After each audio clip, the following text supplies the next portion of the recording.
All right, all right. Welcome back to Reasoned Answers. It's as good as waging war against Allah and His Messenger.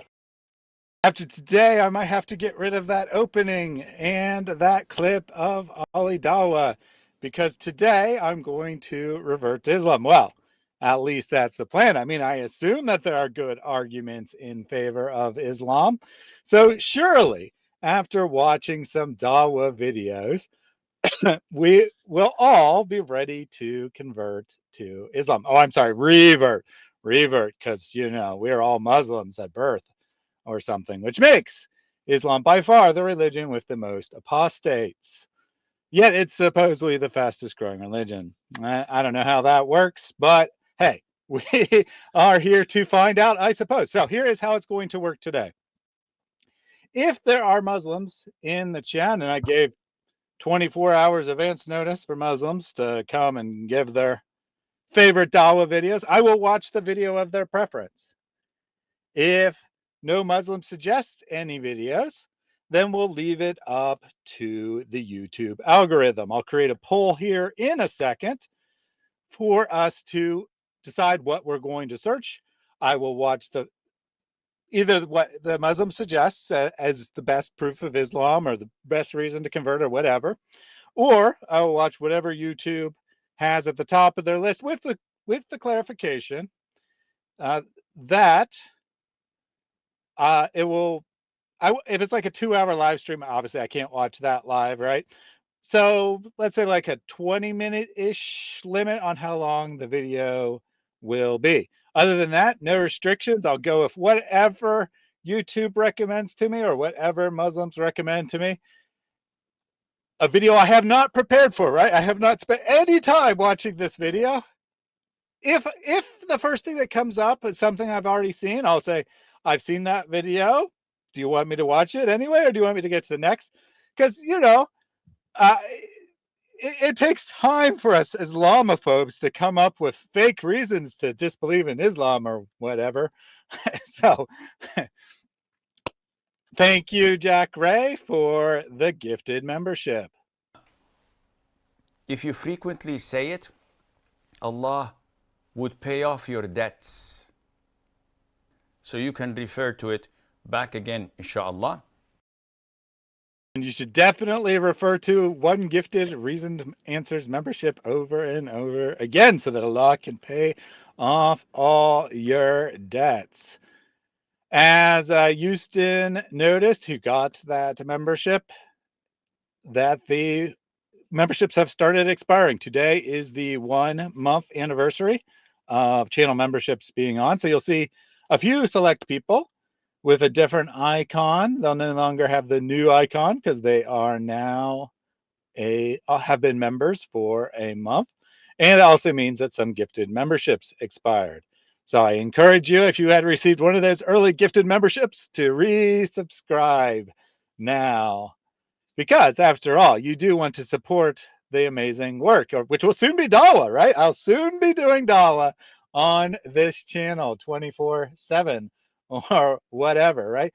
Because we all know if I do revert to Islam, I will be showered with gifts and praise, and therefore I will not need to do anything other than Dawa for the rest of my life. So definitely some strong motivation to revert today. Not seeing any Muslims in the chat yet. So if you guys, before I put the poll, if you have specific searches you'd like me to do, let me know. Otherwise, it's going to be things like proof that Islam is the truth, proof that proof that Muhammad was a true prophet, or why am I a Muslim, or why I reverted to Islam. And I'll put some very generic titles like that as options. Yeah, gonna have to grow out the beard longer. Mary says beard does not meet the criteria of being a good Muslim, and indeed I'd probably have to shave off the mustache as well. So a lot on the line here. Fortunately, I'm not a female, so I won't have to cover up my luxurious hair.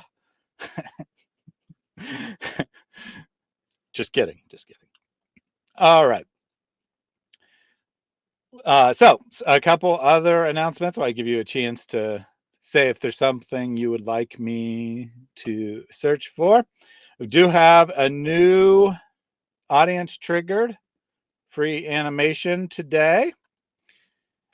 I did not try it out, which I should have, um, but hopefully it works. It was inspired by Nicodemus. So if you were in the last stream and you saw what Nicodemus had said there, then you might have some idea of how to trigger that animation. If no one figures it out, well, eventually it'll be triggered on accident and then everyone will know. Jack Gray with another gifted membership. Wasting your time on social media is one of the best deeds a Muslim can do. There's a huge need for it. You know this and I know this. So that makes the reward even greater.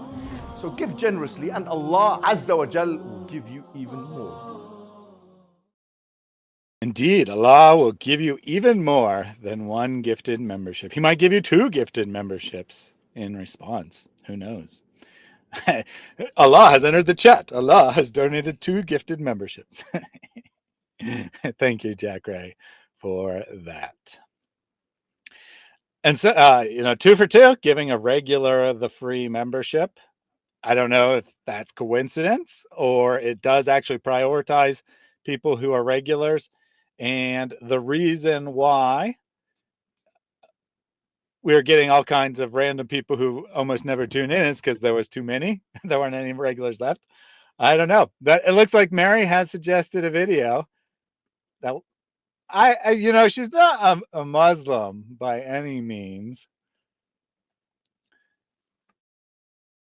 but we'll go with it, right?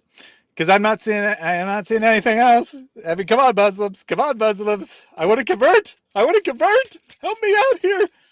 1 gifted membership. Ah, ha. 2 gifted memberships. Ah, ha. 3 gifted memberships. And indeed, a 3rd gifted membership from Jack Ray. I can't answer this question in a 20-minute interview, nor is it wise to do so, which is why I never brought this topic up myself. You will not find one lecture of mine about this issue. It should never be brought up in public. And I don't like these idiots, and they are idiots, wallahi. This is not something you discuss amongst the masses, ya akhi. It's not wise. I encourage anybody who is really interested to go deep to take the class. I do this class. It'll be 1 year later. Definitely not wise to talk about gifted reasoned answers memberships in public. And yeah, Morg, you are definitely not a rando. You're definitely a regular. I'm just saying that the regulars got it first, and thus they're the ones that have expired and now are being re-gifted memberships by Jack Ray. Although Jack says he is a rando, so there you go.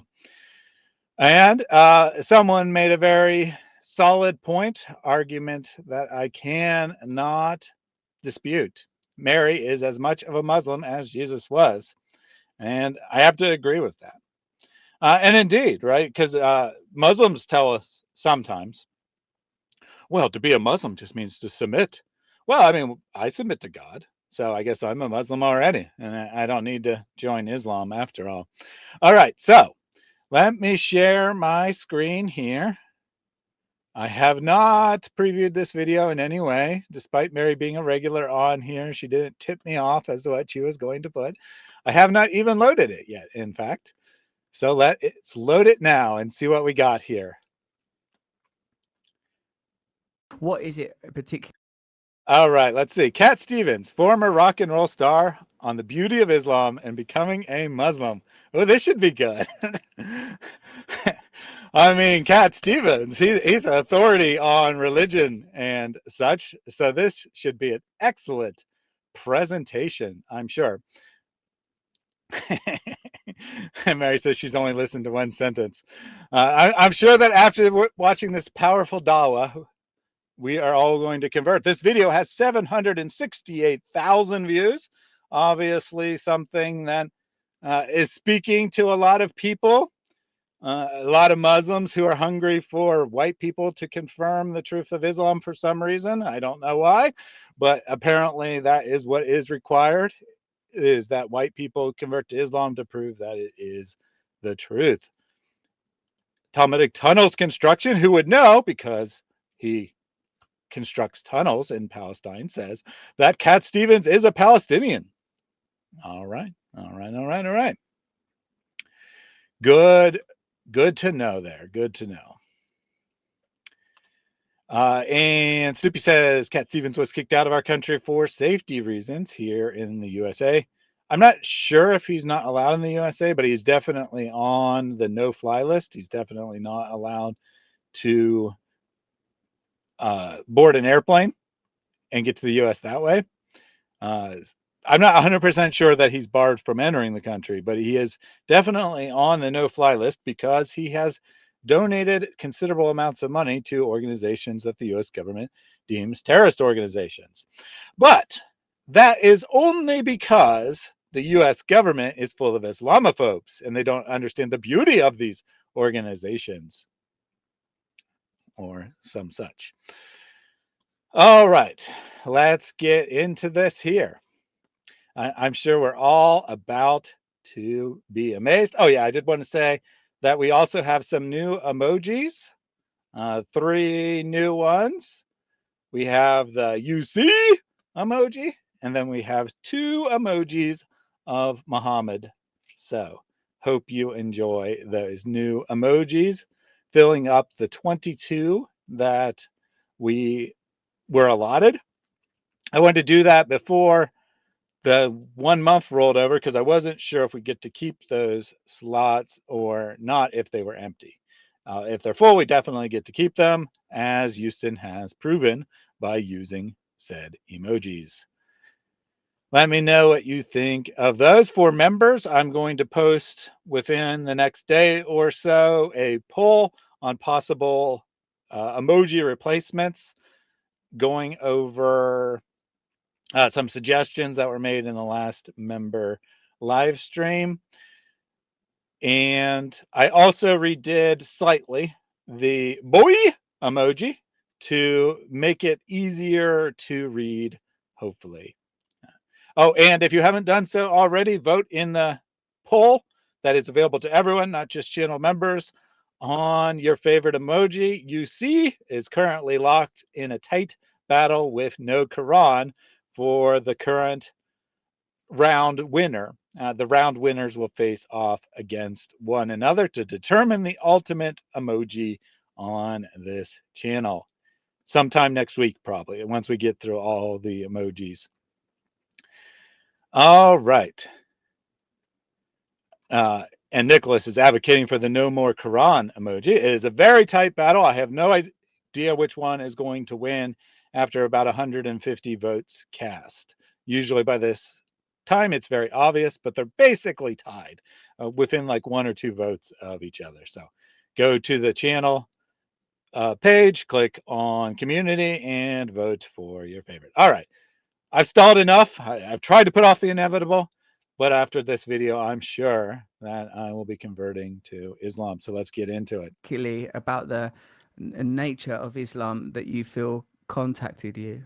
Well, I certainly wouldn't have been able to accept Islam if it was like full of superstitions and things which couldn't relate to the real world. Okay, so I have to agree with Mary. This first sentence made me laugh as well. So according to this, right, the host basically asks a very open-ended question. Like, what attracted you to Islam, more or less, is what the question was.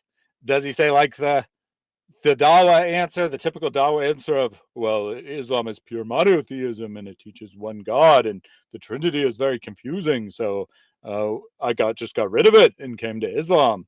Or does he give the answer that most common Muslims say, something like scientific miracles in the Quran or the prophecies of Muhammad? No. He says it's not a superstitious religion. And by that, right, he means probably exactly what you think he would mean, that it doesn't have any supernatural elements. Now, where in the world did he get this idea that Islam is this pure rationalistic religion that is totally free of things like, I don't know, angels and demons, or whatever else he thinks is unattractive about Christianity? I'm pretty sure there's nothing supernatural in Christianity that's not found in Islam. And then Islam adds about like 20 more layers of superstition and such, as people have pointed out, right? Jinns, toilet jinns even.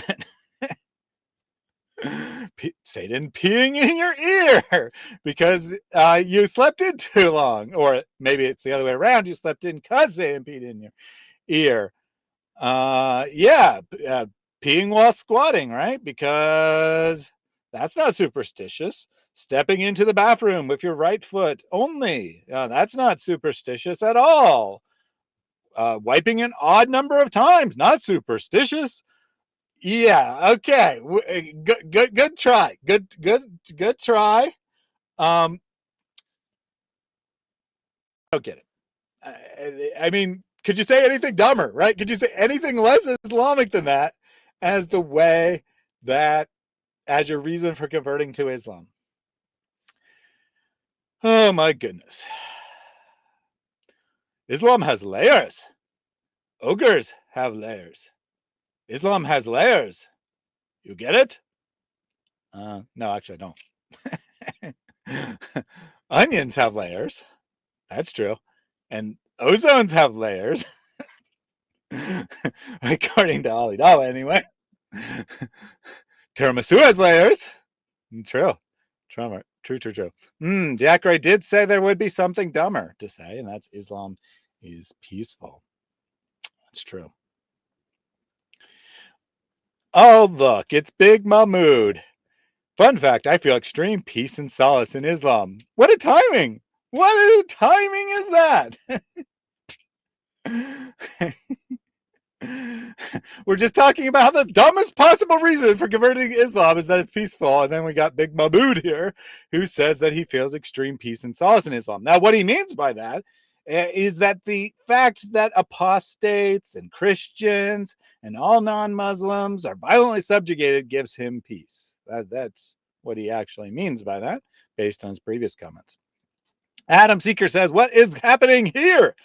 What's happening here is I am watching Dawah videos given by the audience that I am totally unprepared for, and thus I am sure that I will convert to Islam or revert to Islam by the end of the night because of the powerful Dawah. That is the principle of what is going on today. All right. Bad start by Cat Stevens here, but let's give him a chance, right? 786,000 people or whatever watched this video. It's got to be good. It's got to be good. We've got 4 minutes to go. He's got to say something intelligent. Come on. Let's give him a chance. Right? And that, I would say, is the key. Because when I started reading the Quran, one of the things that just I woke up to was the Quran is full of directives. Oh my gosh.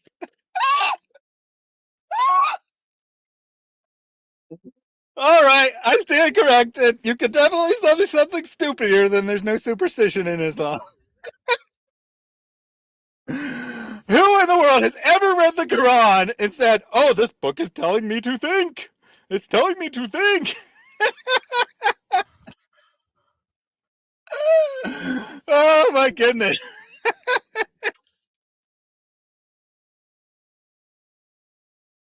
Yeah, it's telling you to think. That's why there are fatwas from authoritative teachers that say, if you have any doubts about anything that Muhammad taught, anything in the Quran, then you are already an apostate because you're supposed to think so hard and question everything, right? Oh, wait, no, you're supposed to question nothing and you're supposed to submit. Islam means submission. It doesn't mean think. It means submission. Oh my goodness gracious. I just don't even know what to say here. This is so insane. There's abuse happening. Yeah, abuse of our brain cells. All right, let's see what he has to say next. It's got to get better, right? It couldn't get any worse. It was to make you think, not to make you follow rituals, but to make you, first of all, think. So then it talks about, for instance... All right, he's going to give us an example. He's going to give an example of the powerful commands of the Quran to think. Hey, Big Mahmood, interact with the content or you're going to timeout. Okay? I couldn't care less about your supposed peace in your demon god. Volume is too low. Fine. It's because I normally turn YouTube videos down. Should be better when I resume it. Abuse is causing brain cells to die. Indeed. All right, he's going to give us an example. All right, calm down. Let's approach this with an open mind. Let's think about this beautiful, rational proof of Islam. All right, everyone ready? Let's do it. And I don't know any other scripture that does it to this degree, where it points you to the sun. Wait. Okay, sorry. Let's just make sure I didn't miss anything, right? Because he says, when it talks about, for instance, and then he doesn't give an instance, right? Oh, hellfire is waiting for me. Oh no, Muhammad! I'm trying to revert to Islam here. What is your problem? Can you give me something to save me from your hellfire, please? Please? Oh, yeah, every time someone types Cat Stevens, the cat's gonna play, huh? Whoops. Bad job, Mary. All right. I gotta say, right? Because he says this is a good example, and then he says that he doesn't say an example. Talks about, for instance, and I don't know any. Yeah, he paused it. He couldn't think of anything when it talks about, for instance. And I don't know any scripture that does it like this.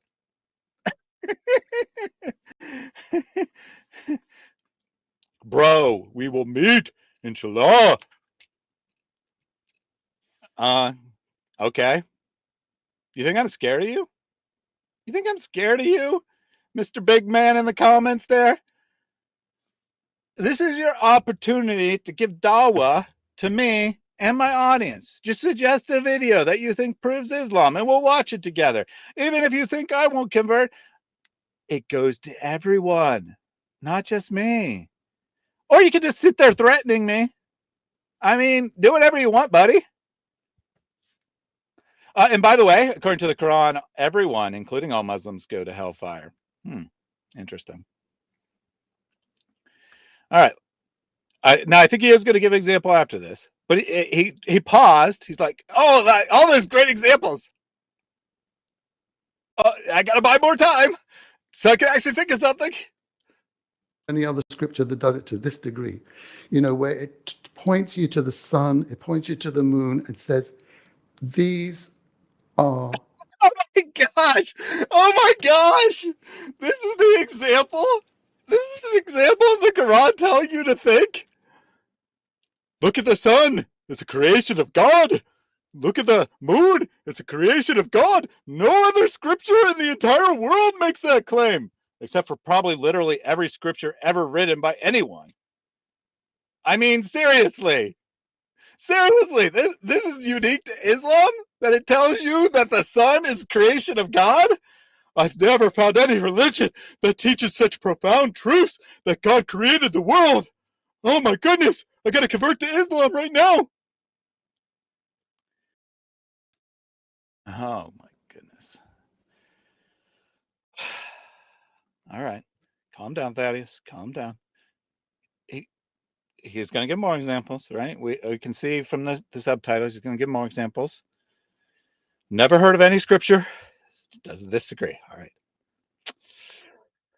right. Creations of God. And the night and the day is a miracle, and the fact that water falls and produces. What the heck?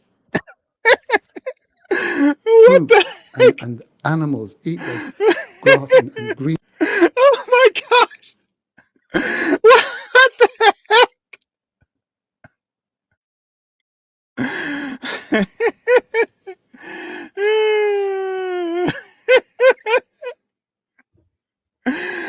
So, according to Cat Stevens, the Quran is the only book in the history of the world that tells you that the sun and the moon are created by God, that there's day and night, which is a miracle.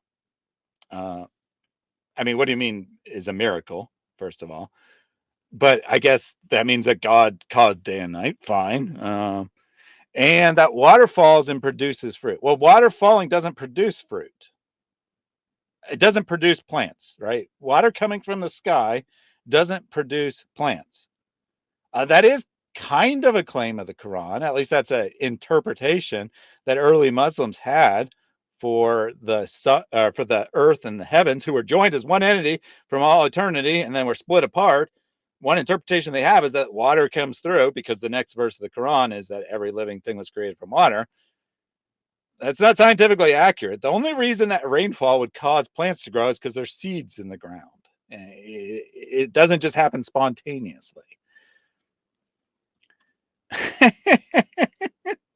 Oh my gosh. Oh, Mahmoud's great argument here.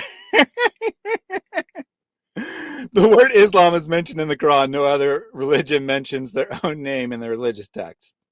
Okay, first of all, that's totally false. I imagine of the 3,000 or so religions in the world, probably a few hundred have scriptures, and probably about 90% of them mention their own name. But even if Islam was the only one, why in the world would that make it true? All right, isn't that exactly what a human being would do if they're creating a religion? Is put the name of the religion in their words of their God? I mean, seriously, you claim that Islam's about thinking. Try thinking before just making stupid comments. But back to Mr. Stevens here. So apparently only the Quran teaches you the falsity that rain spontaneously causes life, and that animals eat grass and greenery and everything. Yeah, like literally no one has ever thought that animals eat grass in the history of the world, except for every single person with eyes who sees animals eating grass. I mean, seriously, this is the proof of Islam, that it contains readily apparent facts and in some cases falsities. Sure, you think. Sure, you think, Mr. Mahmoud. Then that's why you gave as an argument for Islam being the truth is that it mentions its own name. Oh, goodness. Yeah, I am setting the bar high by asking for thoughts, because thoughts, after all, are very haram. Haram? Haram! Don't do that, it's a sin! Think too much, you leave Islam, which is very haram. But anyway, let's see what else Stevens has to say, I guess. Scenery and everything, all this is like signposts telling you that there is a creator and an almighty intellect behind everything that you see right there in front of you. And again, Islam is the only religion that teaches that the created world testifies to who God is. You know, even though that statement is explicit in the Bible, after all, the Quran is the only scripture in the history of the world to declare that creation testifies to the glory of God, or not even right. Hey, sorry, that's biblical language there. What the Quran does is it gives you hints, signposts that say that maybe there's a God behind this. I mean, really, according to him, this idea is unique to the Quran, even though it's found not just in the Bible, but in the ideas of ancient philosophers who are very much pagans, found in virtually every society since the beginning of time. Yeah, I mean, it's true, right? It's true that creation points towards God, that it gives you a hint that there's a creator, but that's not a Muslim argument. That's just a theistic argument. It's not even a monotheistic argument. It's just a theistic argument. You see created stuff, there must be one or more creators behind it. Not an argument for Islam, right? Oh, goodness gracious. All right, so we got Jack Ray gifting 10 more memberships. And I will have to take that off the screen and restart the bot because it has been very rude and crashed on me. And I did not have my code open, so give me 1 second. Normally, I open this before I start, but this time I forgot to do so. Shame on me. Shame on me. I know what's causing it to crash. I just can't figure out how to stop it from happening. So when it tries to send a message with a extended Unicode character, like a emoji, for example, it'll crash because YouTube says it's an invalid parameter. And I tried to just filter out emojis, but that didn't seem to work. So anyway, bot is restarted. Let's get those 10 gifted memberships up here. O son of Adam, spend. I will spend on you. Give, then I will give you. It's difficult because you know what? These are my last few. As it is, the price is going up, the rand is going down, this is happening. Excuses. Those are excuses. You give and watch what Allah does. Thank you very much for those donations. And remember, no excuses whatsoever. I don't care if you only have $2.99 to your name. You need to sign up for a Reason Answers membership right now, or Allah will punish you. Can you filter out non-printable characters? So I tried. I obviously have to do it more robustly. I tried specifically filtering out emojis. I could just make it filter out all high-range characters. That should work better. I mean, that should work. I can try doing that. But there's supposed to be a emoji character flag. I tried filtering that out and it doesn't seem to work. So Jack Ray, you're the expert programmer. So I will take your advice and try filtering out something different. Host looks like he's going to pass out. I laughed at this when I read that from Una a second ago. He doesn't look very enthusiastic, does he? The Muslim host in this video. Every time it cuts back to him, he's like, oh, I got to get through another show. Oh, gosh, this is so boring. I can't believe this idiot's making this argument, but I got to pretend. Something like that. Something like that. And Latias Shed says, piss on your Allah and Muhammad. That's not very nice. How dare you piss on my Allah and Muhammad? I don't have one, but, you know, how dare you anyway? Oh, okay. So the host isn't a Muslim. Gotcha. Russell Brand is interviewing him, who is not a Muslim. That's why he's thinking to himself, man, this is stupid, because he's not a Muslim. Well, thank you for the clarification there. It hurts our feelings when you insult my prophet and my God. Well, one insult covers both, right? Because they're the same character. And I don't really care if your feelings are hurt. Right? That's not my purpose here. Right? My purpose here is not to make you feel nice and squishy inside. My purpose here is to tell the truth, and the truth hurts because your prophet and God, one figure named Muhammad, is a disgusting individual who has led billions to hell. Don't watch if your feelings are hurt. Indeed, don't watch, buddy. We never make fun of Jesus, though. It hurts us when people make fun of him. Well, one, that's false. Muslims make fun of Jesus all the time. And two, you make fun of my religion all the time. Why are you signaling out Jesus? Oh, right, because you pretend to respect Jesus by claiming he is a Muslim, which is actually a massive insult in and of itself. But I'm not even talking about that. Right? I'm talking about Muslims directly insulting Jesus because they associate him with Christianity, because they actually have at least one functioning brain cell and realize he is not a Muslim in any way, despite Muhammad's claims. So my heart finds peace and solace in Islam. I don't give a crap about your feelings. If you stay here, it's because you want to have your feelings hurt. And if you don't want to have your feelings hurt, then leave. And if you go to what you usually do, which is celebrate violence done in the name of Islam, then you will simply be blocked as per usual. Yeah, Wad White, who is, just here for the truth. blocks anyone who he doesn't like. And we have some gifted memberships, not by Jack Ray. So in your face, Jack Ray. Nissan Attic has gifted 10 Reasoned Answers membership. Who ate the apple? You ate the apple. The whole apple. Yes, the whole apple. You ate it. But a small seed, you left it. You put it back into the earth. What happened? Allah, through His power, caused that to grow and to give you how many apples? Thousands. Thousands of apples, indeed. Thank you very much for that, Nissan Attic. And remember, if anyone asks you who ate the apple, the answer is you ate the apple.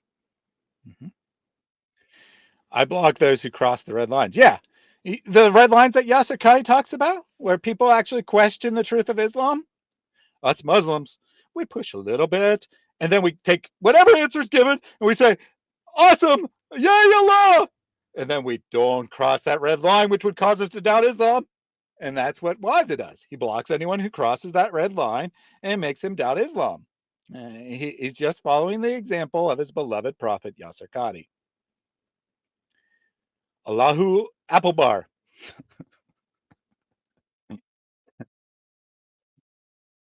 Good to know. All right, let's get back to Kat here. That's very, very important. Because it It's very, very important, and found in every religion in the history of the world. Didn't mean I had to, believe some kind of unseen, dogma without having perfect evidence in front. Okay. So he has perfect evidence of Islam because a sun and moon exist. I mean, that's his argument, right? Every other religion, they ask me to believe things like God creating the world. But Islam, it doesn't ask me to believe anything. It says, look at the sun and moon and know that God created them. This is perfect evidence. It's far superior to what you find in any other religion. Oh, my goodness gracious here. No problem. It's fine for it to be cringy. Definitely cringy.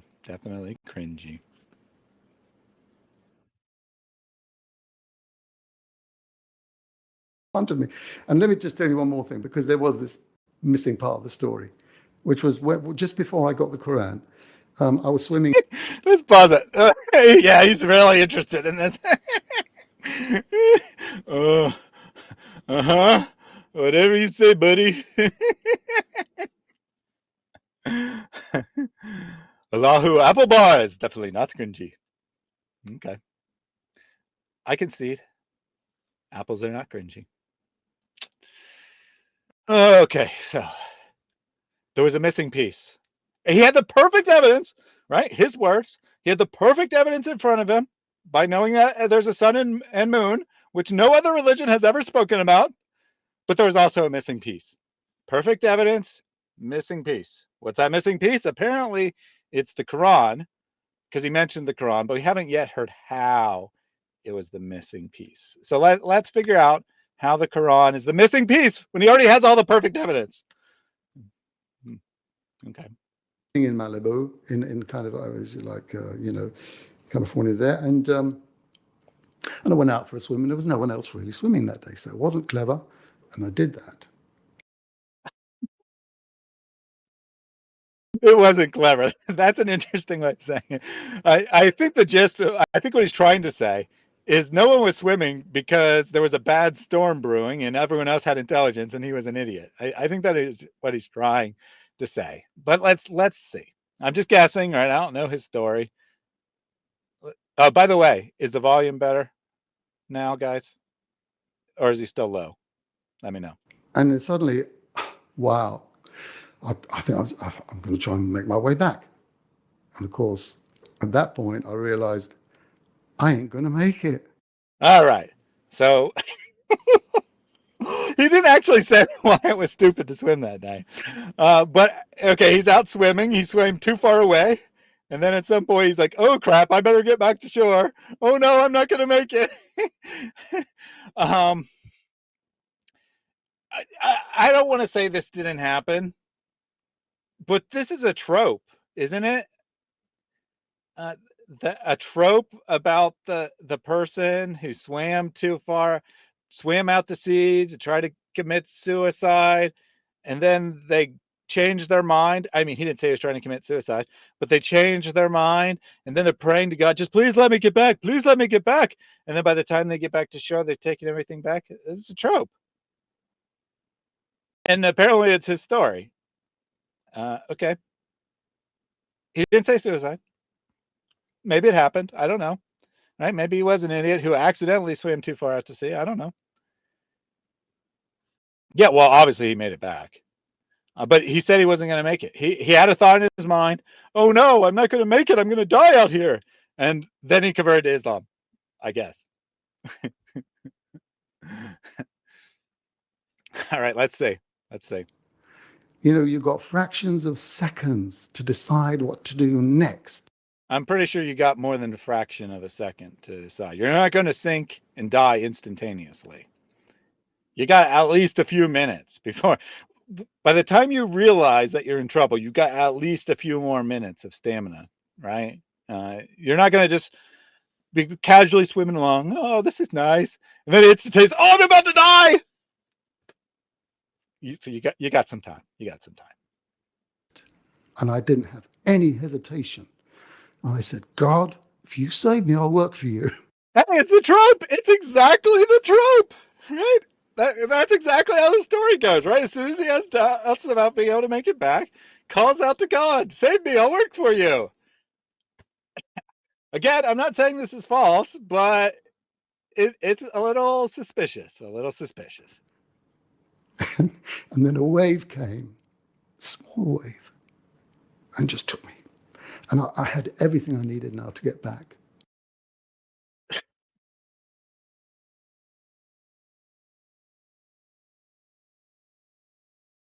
Okay, so again, I'm not actually accusing him of lying, but this doesn't actually provide an explanation, right? Okay, so he supposedly was seconds away from dying, and then a small wave came and helped him out a little bit, and then he knew he could make it back. That's inconsistent. That's not the same thing, right? That's not the same thing.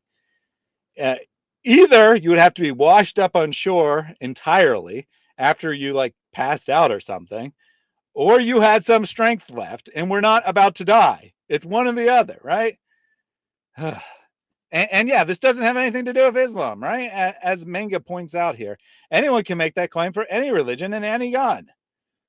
I'm not saying that he didn't think he was in trouble, but big whoop-de-doo, he cried out to generic God, said, God save me, and he made it back to shore. How did that lead to Islam? I'm sure he'll tell us eventually, but I'm going to guess it was actually Poseidon, right? It was Poseidon who saved him. After all, Poseidon's the god of the sea.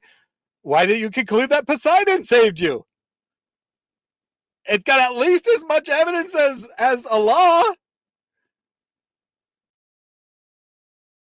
I suspect, I'm going to guess here. I'm going to guess that he got back to shore, and then he's like, well, now I got to figure out who the true God is. So he started to read scriptures or something and was impressed by the Quran. Because right now this has zero, absolutely nothing to do with Islam. And this is supposedly his story. And Jack says that it's like a movie scene. Burt Reynolds, the end. Sonny negotiates with God. Yeah, I mean, I don't know where the trope originates. Maybe that's where it first came about or whatnot. But it's a very common fictional story, and he's claiming he's claiming it was his story, which it might be. I'm not saying it's impossible. Someone could have a story that resembles fiction, but it's odd. Like maybe he imagined this. Or maybe those stories were in the back of his mind, and thus when he not remotely miraculously made it to shore, he attributed it to a miracle.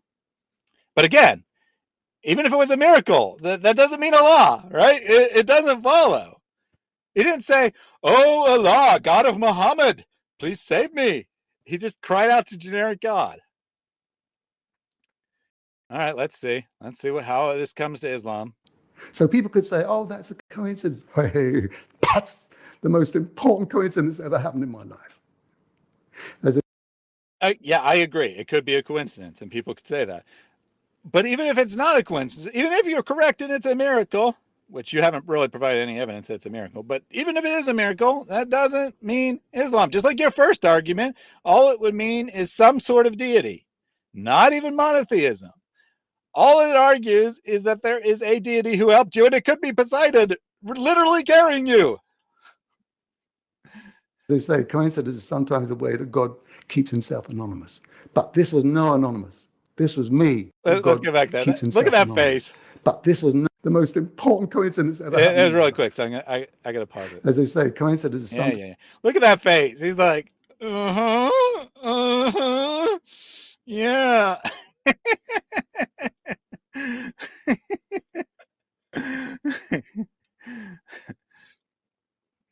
Goodness gracious. That face is sometimes the way that God keeps himself anonymous. But this was no anonymous. This was me and God. And later I found, then the Quran came to me. And later, of course, I find that verse in the Wait a minute. The Quran came to you? I think he means he obtained a copy of it. But it sounds like he's claiming to be a prophet. I just had the Quran come into my brain. That's what it sounds like. Whoa. If this is a true statement, which I don't know for sure, it could be a joke, but if this is a true statement, we have a miracle. A miracle. Poseidon's Little Wave is the name of my jazz band. And Jack says you may want to take my chat down. It's blocking things. Well, I took it down a long time ago, Jack.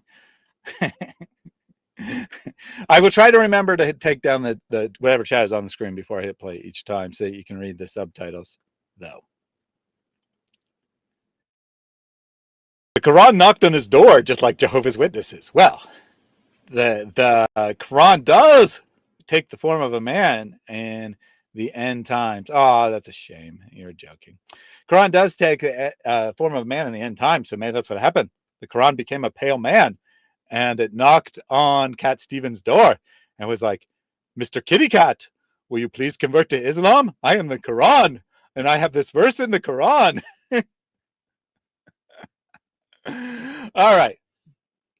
Let's focus. Try to think, right? What verse of the Quran is he going to go to, right? I mean, I totally know about Surah Trust Me, Bro, where it says, if you ever are in the ocean and you need help, cry out to God and Allah will save you. Except that doesn't exist. So what is he going to go to? Probably some very generic claim that could be made by any religion whatsoever based on the pattern so far. And he's going to conclude that this is unique to Islam. Is the Quran Slender Man? World may never know.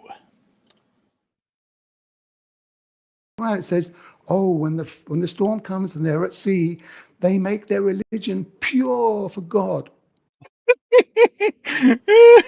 Okay, so I mean, it's a little better, right? It's better than what I thought. It at least mentions the sea. When the storm comes and they're at sea, they make their religion pure for God.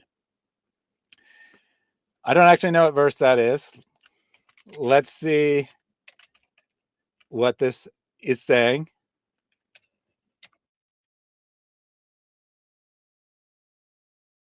So give me 1 second to figure out what verse he's referring to. All right, looks like he's probably referring to Surah 10, verse 22. And yeah, shockingly enough, and since I shared the tab to share this, I'm going to have to on-share and reshare. So give me 1 second. But I do want you to be able to see.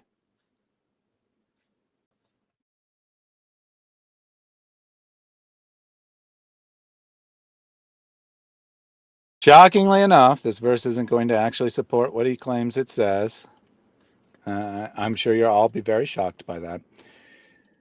So, oops, I didn't mean to click on that. I was just trying to scroll. Sahih International. It is he who enables you to travel on land and sea until when you are in ships and they sail with them by a good wind and they rejoice therein, there comes a storm wind and the waves come upon them from everywhere and they assume that they are surrounded, supplicating Allah, sincere to him in religion. If you should save us from this, we will surely be among the thankful. This has approximately nothing to do with his story. Right? He's saying that this verse spoke to him. I'll give him the benefit of the doubt and say this is actually why he converted to Islam, not accuse him of lying. But that's not what this verse is saying at all, right? This verse is talking about Allah is in control of everything. When you go out on a ship and you're like, yay, the wind's helping us today. Well, it could turn bad at any time. And when it turns bad, then you, because you are a faithful Muslim already, right? You're a faithful Muslim, you'll cry out and say, Allah help us, and then he will help you. That's what the verse says. Then it doesn't say anything about making the religion pure. It says they are sincere in their religion. And it says what they're actually made is thankful for Allah's blessing that they already believed in. So this verse is talking about something completely different than what he is talking about. I'm sure that comes as great shock to everyone that a Quran verse has been misinterpreted in the name of dawah. I know you'll all be very sad to find that out. I mean, I'm just heartbroken myself that the Quran is being abused like this, because it is the ultimate proof of Islam. All right, let's get Kat back up here. Pause 1 second for me to bring the chat back up so I don't miss any brilliant comments by you on the audience. Maybe I'm missing something here. Maybe I'm just wrong and this is actually beautiful and exactly matches his story. I mean, he thought it matched his story because it contained the word sea and storm. That's about the only similarity between the two stories. Hey, Unapologetic Apologetics in the chat.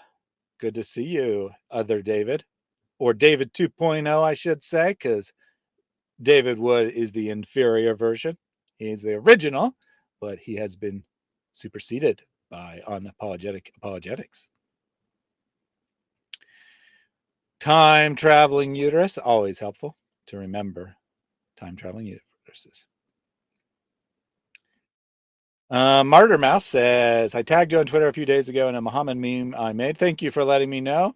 I pretty much am never on Twitter, but since you told me that, I will go and find it and perhaps share it on my channel. Thanks for the heads up. Anyone know, right? Anyone know, or anyone disagree? Anyone disagree and think that this is like some actual evidence for Islam? And this story proves that Allah was reaching out to Cat Stevens.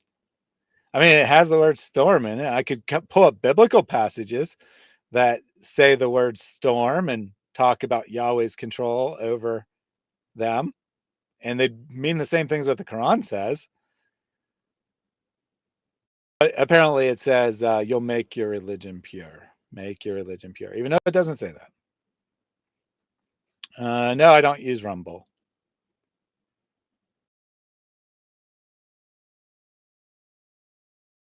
Who ate the apple? Who ate the apple? You ate the apple, Protestant believer. All right. Let's continue. Pure for God. That's it. So all these steps and signs, I was reading and were bringing me closer and closer. Oh, okay. What? So all these steps and signs that I was reading I'll ignore that he puts the end in there. We're bringing me closer and closer. You listed one thing you read in the Quran. One thing. What is your claim, right? Your claim isn't any of that nonsense you said at the start. Your claim is, I was an idiot. I was swimming when a storm came in. I nearly died. I cried out to God, and I didn't die. Sometime later, someone gave me a Quran, and I read in it that in the storm, Allah will make your religion pure, even though that's not what it says. And that's how I concluded Islam was the truth. That's one thing. It's not all these signs and steps. It's one sentence. Maybe there's other things and he left it out, but he didn't mention them. That's the only evidence you gave us, is one stupid, idiotic thing. That isn't what the verse says. This is the level of their arguments.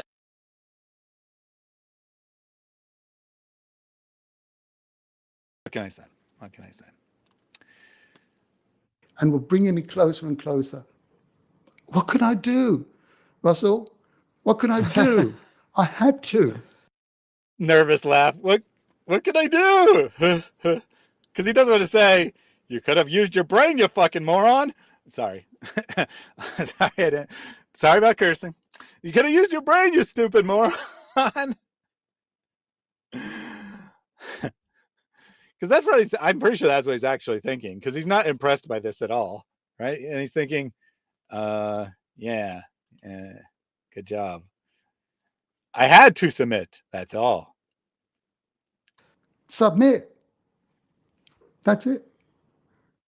Yeah, I really identify with what you're saying about recognizing that instead of looking for some peculiar dualistic proof of God, the lightning flash or the voice from on high, see in all things the divine beauty of nature and the potent intellect that we can read as being behind it. Sure. Again, I agree, right? I agree that nature testifies to the glory of God. This has been a fundamental teaching of Christianity since the first century, that you can look at the world and you can conclude everything you need to know about there being a creator. And you can look inside you and conclude that you are a sinner in rebellion to that creator and need a savior. That's part of Christian teaching. But it's not unique to Christianity. I mean, maybe that full formulation is unique to Christianity in some sense, but the idea of looking at creation and realizing there's a creator is not unique to Christianity. It is found in Islam, but it's certainly not unique to Islam.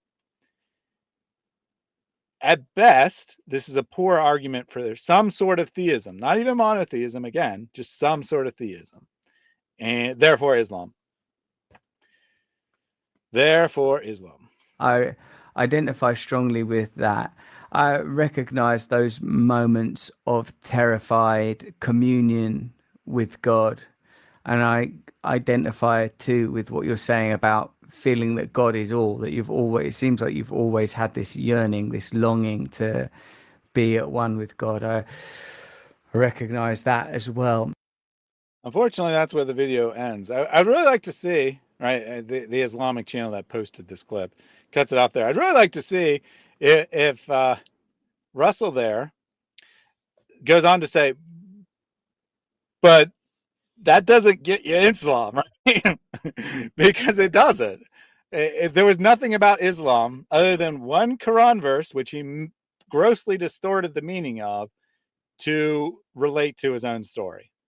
That's the only thing in this entire thing that had anything to do with Islam. Generic argument for theism. Yeah, I mean, I'm sure the show continued on after this.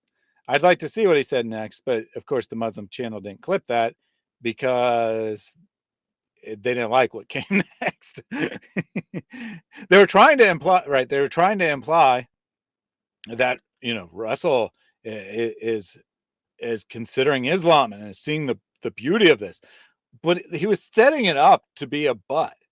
It felt like he was setting it up to be a but. Like, yeah, I identify with that. That makes sense. But, and then they cut it off before he gets to the but. I don't know for sure. Right? I've never seen this clip in my life. I never watched Russell Brand. I've never studied Cat Stevens. But that's my impression of what he's saying there, and this Muslim channel cuts it off. So we don't really know what happened next, sadly. All right, so that is one video. For those who tuned in late, let me explain what we are doing here today. I titled this video Islamophobe. That's me, apparently, because Islamophobe doesn't mean someone who has irrational fear of Islam. It means anyone who tells the truth and thus is critical of Islam. Reverts to Islam live, because that's what's going to happen, right? Muslims are going to bring their powerful dawah videos. We're all going to be convinced of the truth of Islam, and then we are going to say our shahadas. That's the idea of this stream. I'm inviting Muslims to give me videos that they think I should watch that will convert me to Islam. And if they think, oh, your heart is hard, you will never accept Islam, well, at least give the videos for the benefit of my audience then. But sadly, although there's been several Muslims in the chat telling me that I'm going to hell, telling me that they will meet me, inshallah, so that they can do things to me, there haven't been any given any videos that they want me to watch. So if no Muslim gives, I'm here for Shredder Shahada. Good. Maybe a good time to talk about tomorrow's video. So, but before I do that, right, just to give you guys some time to respond, if we don't have any Muslims giving me a video, that the specific video by title, don't put a link, YouTube will block it, but by title, give the title, I'll search for it on YouTube, I'll find it. If we don't have any Muslims giving me a specific title of a video they want me to watch, then I will make a poll on what topic I should search for, and we'll let the algorithm pick for the Muslims, since they don't have enough confidence to pick for themselves.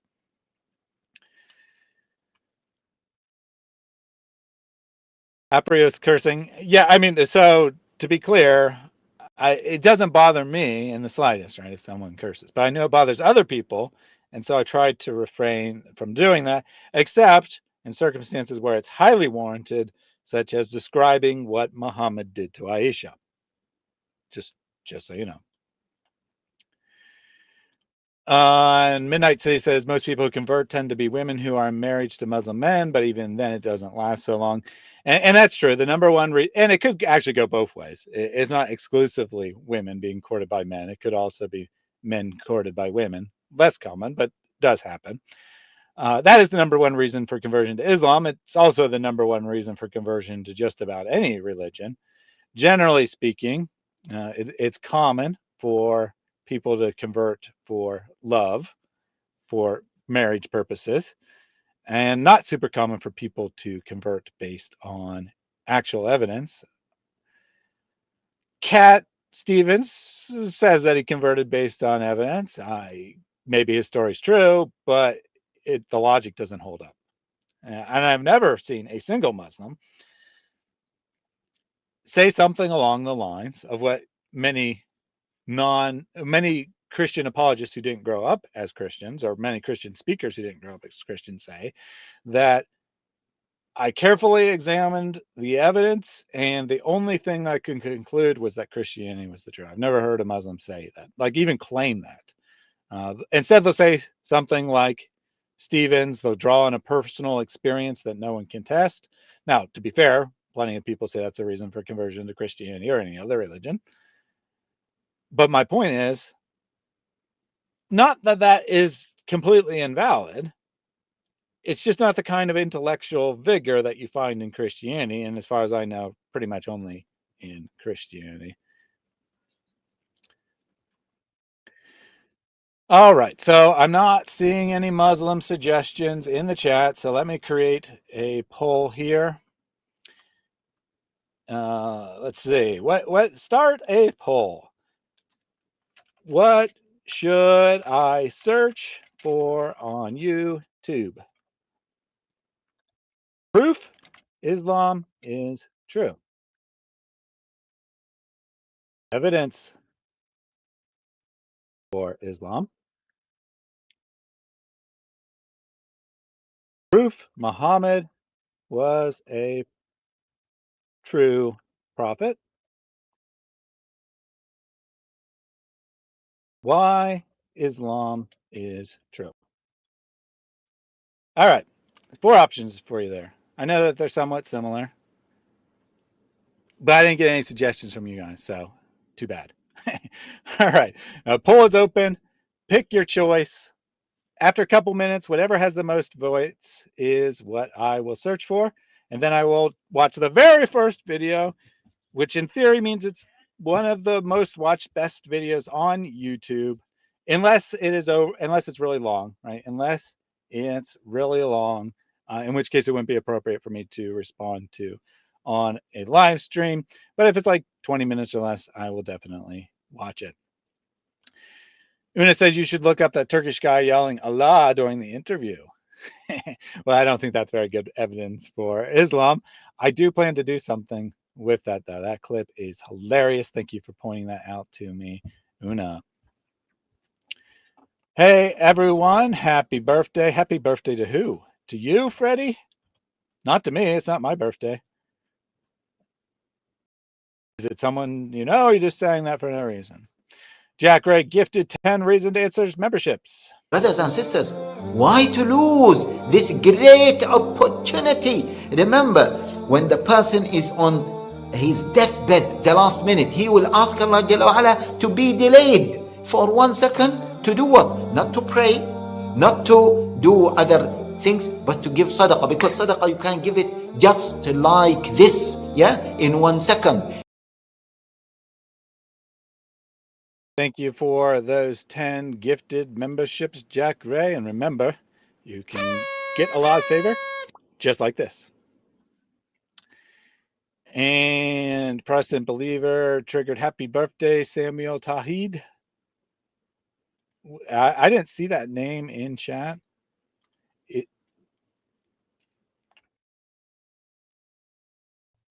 Let's see. Did Sam? I don't see anyone in chat by the name Samuel Tawheed. So I don't know if that's some kind of joke or what. All right. Well, there you go. Anyway, thanks again, Mr. Jack Ray, trying to restore all the members who lost their membership today because we hit the 1 month mark of the original gifted memberships. I want a happy birthday on my birthday too, December 24th. I will be 40 years old. Please remember, LOL. It's unlikely I would live stream on December 24th. But if I do, someone remember that and trigger the happy birthday animation for Daughter of the Most High. Samuel received a gift but didn't say anything. Okay, so that's where the name came from. They have not spoken as far as I know. That just means that they are a subscriber to the channel, though. It doesn't necessarily mean that they're watching the live stream. I thought it was odd that YouTube would reveal who was watching the live stream, and then I later looked it up, and it actually says that they don't reveal who's watching the live stream because it can be any subscriber of the channel who's opted into receiving gifted memberships. You have to opt into it. It's off by default. So if anyone in the chat wants a gifted membership and you're wondering why you haven't got one, go into your YouTube settings and turn it on. Not to be outdone, Cheeky Shaky also has gifted 10 Reasoned Answers memberships. And Allah will bless you in a million ways. You find the tree will grow and you will have lots and lots of wealth. This is the example that we gave to the children. And I'm letting you know that when you sow that seed by giving, you shall receive much more than you gave by the will of Allah. Give as much as you can, for indeed you will reap much more than you have sown. Thank you very much, Cheeky Shaky. I must say you have one of the better names on YouTube. Great little icon there as well to go with it. Appreciate the donation. From Midnight City, Thank you for all you do. Just by watching your videos, I learned a lot about Islam. Ex-Muslim here. Your videos have taught me a lot. Very much appreciated there. Glad to serve, glad to help inform people. I believe that the only way that we can deal with the Islamic problem, and it is a problem, is by telling the truth and showing Muslims the obvious falsity of their religion, helping people out of Islam. And I believe that that is a God ordained call for me. All right. So what do we got on the poll here? Close voting, but it looks like proof Muhammad was a true prophet is likely to win. Could be because the others are somewhat more similar to each other and that one is different. Give it another minute or two here. If you don't want me to search for that, then suggest something else. And we'll see what YouTube says is the recommended video to me personally, right? Recommendations are personal. So they're going to give me the video that they think that will best speak to me about Muhammad being a true prophet. So should be very good. It should definitely cause me to revert to Islam live, like the title of the live stream suggests will happen. Because after all, I am an Islamophobe. I'm not afraid of Islam, let alone irrationally afraid of Islam, but I do criticize Islam, which makes you an Islamophobe based on the standard definition of the term, because Muslims are so scared of criticism that they have to whine and complain and name call to try to respond to it. Protestant believer triggering part-time stripper. Did you know, Protestant believer, that we have a new reverse stripper animation that you can also trigger that makes Muhammad Hijab put his shirt back on? Just a thought. Just a thought. Maybe we've seen enough of Hijab's naked body. He needs his shirt back on. You pay him. He's a reverse stripper. You pay him to put his clothes on. And no, he didn't know that. All right. So we have that one as a new animation, a new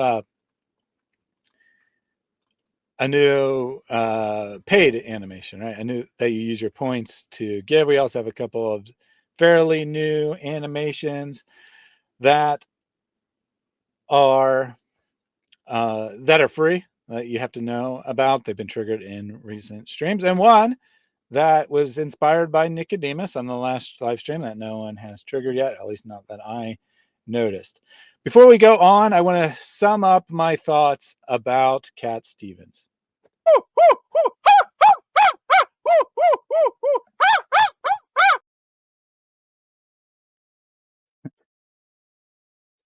New clip there. I just added that one to the list on the inspiration of Mr. Chris from Speaker's Corner and his video about Menge. Love that clip.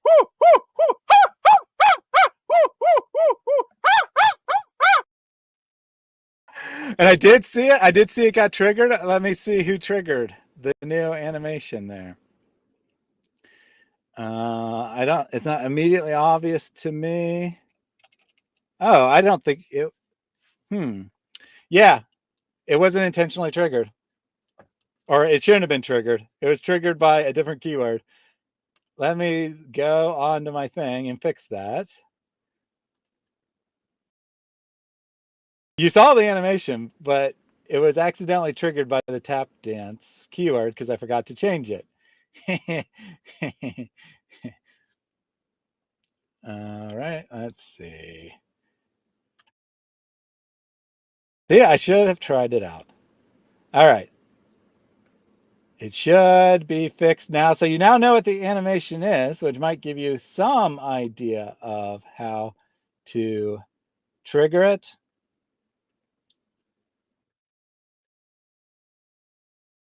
Or maybe not.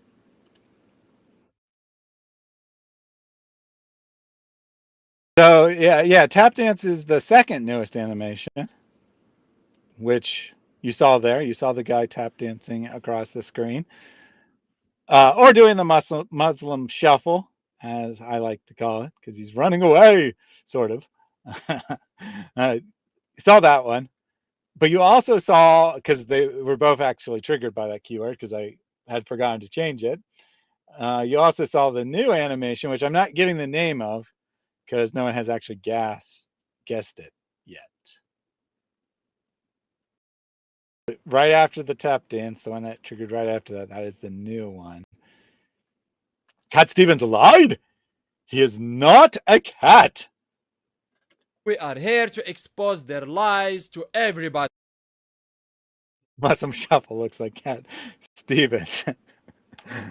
This is a lie. It does not look like him. Stop lying. All right. Apparently Wad likes the tap dance. I'm not surprised, that Wad, of all people, wants to do the Muslim Shuffle. Let's end this poll. Muhammad was a true prophet, got 43% of the vote, strongly suggesting it probably would have won regardless of whether the option, whether even if there's only like 2 options, it probably would have won. I don't know why, but that guy dancing is killing me. Yeah, I think it's pretty funny too. That's why I used it. It's not Menju, it's M-E-N-J. I'm surprised he didn't lose it with the dude on Modern Day Debate. Kept calling him Menj. Yeah, I mean, in fairness to him, it is an acronym. If he wasn't such a nasty person, we would respect him and call him what he wants to be called. That was a great line. If you haven't seen Chris of Speaker's Corner video on Menj, you should definitely watch that. That's a great line.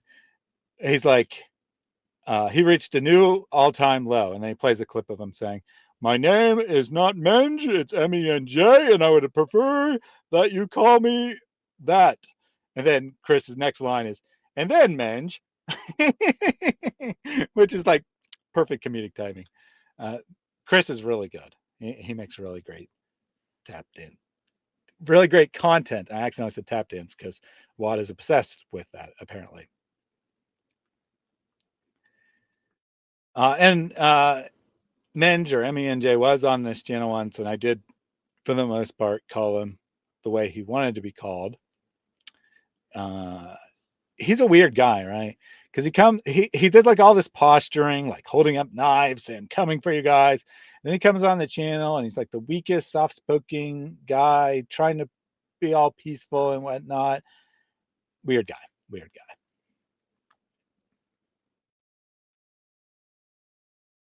Man who dances has nothing to do with Islam. This is a Sufi method taken from later Judeo-Christian Sufism. Well, he is a Sufi, but according to the standards of the world, if you call yourself something, you are something, and Sufis call themselves Muslims. So they are. I mean, I don't really care whether they're Muslims or not. I'm not using it for that guy, right? I'm using it for someone who is dressed like a Muslim doing a little dance. Does Menj or M-E-N-J stand for something? Yeah, it stands for his actual legal initials, right? So I don't know exactly what his name is off the top of my head. Chris said it at the start of the video, but it's Muhammad something something something, right? He has 4 names. One starts with M, one starts with E, one starts with N, and one starts with J. So it's an abbreviation of his legal name, his real name. All right, so we have a search here. That was, let me share my screen so you can see that I'm doing exactly the search that people called for me to do.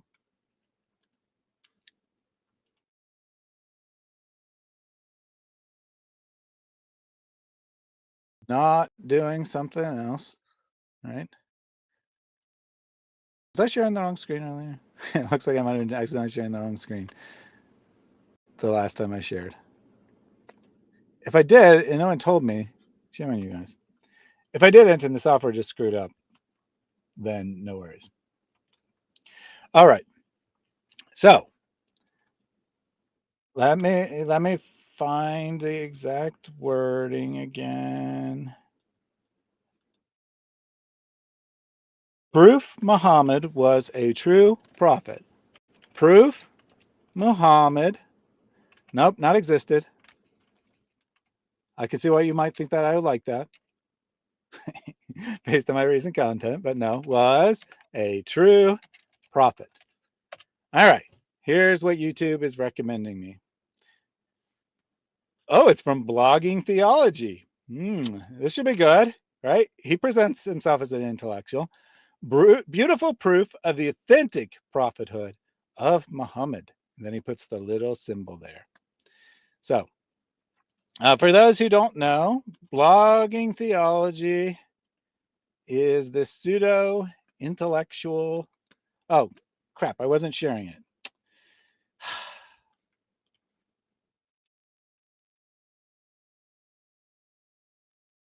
All right, proof that Muhammad was a true prophet. Proof that Muhammad was a true prophet. Search. And now it's going to give me a different answer because it already thinks I rejected this. But obviously this first video isn't going to fulfill our purposes anyway. The simple proof that Muhammad is a fake prophet, yeah, that I did say I'd watch the first one, but I mean the first one that actually supports the idea. I did see the animation got triggered there. Who triggered it? Who triggered it?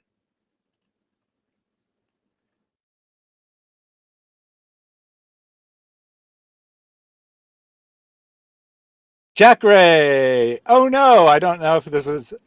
Oh, sorry. Actually, Echo triggered it first. Oh no, it's Paul. Definitely unintentional, but you have discovered the new animation, the oh no animation. If you don't know what that's from, viral clip there of a reporter who is being interviewed. Reporter, right? Being interviewed, saying how wonderful it is that the Muslims are fighting back against Israel, saying that Netanyahu is the violent, disgusting individual. And then she's interrupted because there's a breaking news story that the leader of Hamas has been killed. And the host is like, your reaction, please. It's just like, and then hangs up. So that is what that clip is. Oh no, how dare you?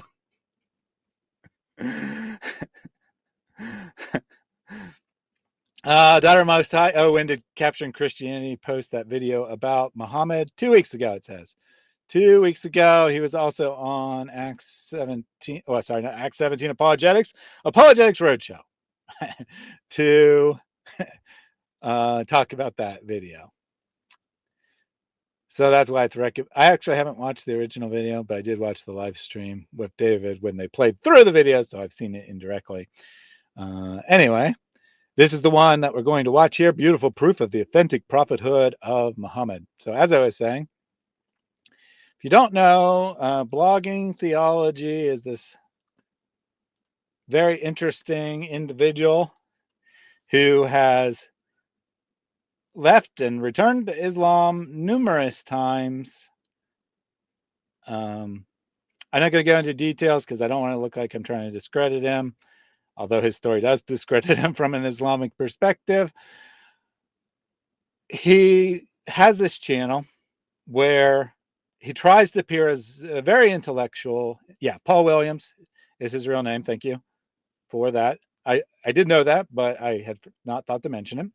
His real name is Paul Williams. He has this channel where he tries to present very intellectual approach to things, and he'll have on lots of scholarly guests who criticize Christianity, and then he'll just be like, yep, all this is great, all this is true, this is the proof that Christianity is false, and never apply the same methods to Islam. Elizabeth, you're not blocked. Elizabeth says, why am I blocked, even though it fits the topic I'm conveying, but no problem for me? You were not blocked by me. I don't think you were blocked by one of my moderators. I think YouTube probably just censored it. If someone blocked Elizabeth, please don't do that. I mean, not blocked. Obviously, she's not blocked. But if someone timed out Elizabeth, please don't do that.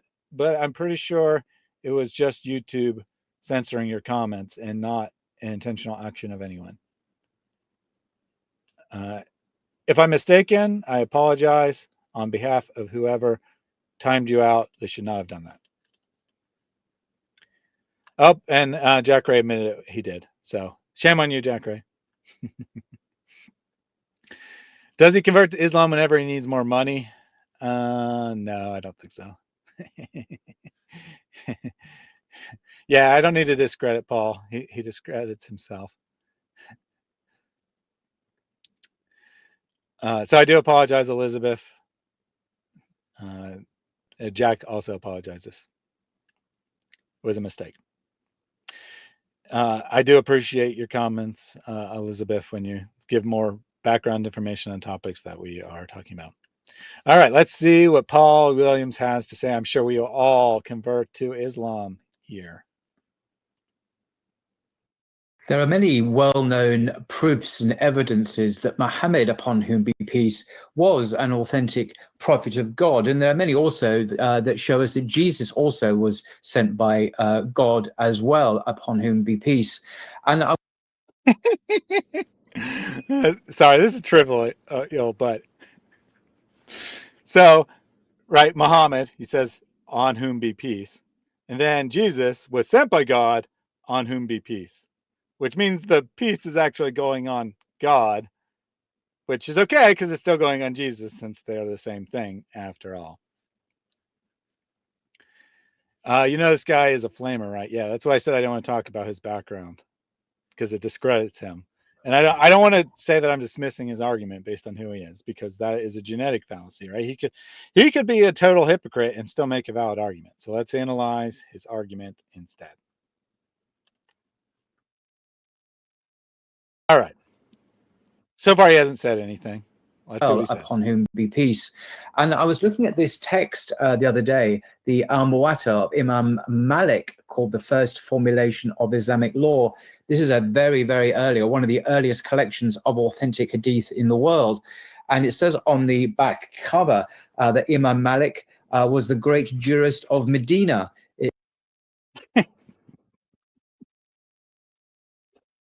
Yeah, I just talked about the genetic fallacy, which is very funny because he's now like, well, on the back cover it says, which is like a really stupid appeal to authority, which is the flip side of a genetic fallacy, right? Of dismissing something because of who says it, accepting something because of who it says it, is an appeal to authority. Funny. That's why I was laughing there. But anyway, he's talking about, he's got this book, which is Malik's collection of hadith. It does predate Bukhari and Sahih Muslim. And it's rejected by Muslims, generally speaking. There might be Sahih hadith in it, but they don't normally appeal to it as authoritative because it's collected at a time before the hadith had nice, pure little chains. And so it doesn't have proper chains according to hadith science, and they don't take these hadith as being important. But to Paul, they are important. Have no idea why, right? Well, first of all, he says the back cover says this. Yeah, it's repeating what the standard narrative about Malik is. Most Muslims don't like Malik. And he has some heretical beliefs about Allah and what he would call Islam. So he's generally not that well liked, even though he is founder of one of the schools of jurisprudence. But he's not trusted on hadith matters. But none of that's relevant. Let's see what he has to say. In Arabia, and founder of the Maliki school of Islamic law. This book, this work of his, is considered by many to be, after the Quran, the most important book in Islam. And the Al-Muwatta, as so if maybe this is not a hadith collection. Maybe this is his Sharia writings. That's the only way anyone would consider it important, right? So I didn't know the title off the top of my head. If it is his Sharia, which occasionally is based on hadith, then fine, it's considered important. as it's called, is a complete record of the legal. But by the way, virtually no Muslim would say that any Sharia manual is the second most important source of Islam. 98% of Muslims probably would say Sahih Bukhari, Sahih Muslim. He's got a weak beard game. Indeed he does. He has been refuted. And social parameters and practices of the original Muslim community in Medina. And the hadith in here are considered to be highly reliable and very, very early indeed, much earlier than the collections of Bukhari and Muslim. And that's true, right? Whatever hadith are in here, they're probably earlier than Bukhari and Muslim. Certainly the isnad chains, or lack thereof, are earlier than the isnads in Bukhari and Muslim, but this is borderline heresy to say something like this in traditional Islam, in the normal Orthodox Islam that is usually supported on YouTube. Now, in fairness to him, we get the impression that the Salafi movement driven by Saudi Arabia's oil money represents Islam, and it doesn't really, right? Globally, Islam is quite diverse. There are lots of people who call themselves Muslims who practice ritualistic, synchronistic beliefs. So that's true, right? And there's lots of people who respect Malik as a juror, as someone who gives authoritative rulings on Sharia law, but very few, if any, people would say that his hadith are more authoritative by themselves, right? They're authoritative in that they lead to his conclusions about Sharia, which are important, but the hadith by themselves are not considered very important by virtually any Muslim. We're now 1 minute and 8 seconds into this 5 minute and 12-second video, which is beautiful proof of the authentic prophethood of Muhammad. And so far, not one word about Muhammad, just 1 minute and 8 seconds of appeal to authority, why we should believe in Malik, right? That's all we have so far. He spent over a minute telling us why we should believe in Malik instead of giving us anything that we can analyze. For example, and those later collectors draw on these hadith found in this work. And there's this one hadith I came across in section 53. All right, so that's why he spent all this time trying to justify Malik, is because he's going to appeal to some hadith that probably has no authority, all right, no standing. It's probably a da'if hadith. And you say, well, why is it in the important work of jurisprudence? Because da'if hadith can be used to argue for Sharia. That's not a contradiction. Most Muslims think that da'if means rejected. It doesn't. It just means that they aren't supported by a proper chain. But he had to spend all that time justifying appealing to this hadith because it's probably not something that's found in the so-called authentic collections. He says, I hate it when people don't organize books properly. I'm sure that's relevant here. I guess because section 5053 is weird. Yep, da'if means weak, not rejected. A da'if hadith is considered to be roughly 50-50 probability of being true, right? Even a little bit better than 50-50, right? As Midnight City says, the official estimation is 45 to 85% chance of being true. And not being accepted, but rather being authentic, going back to Muhammad.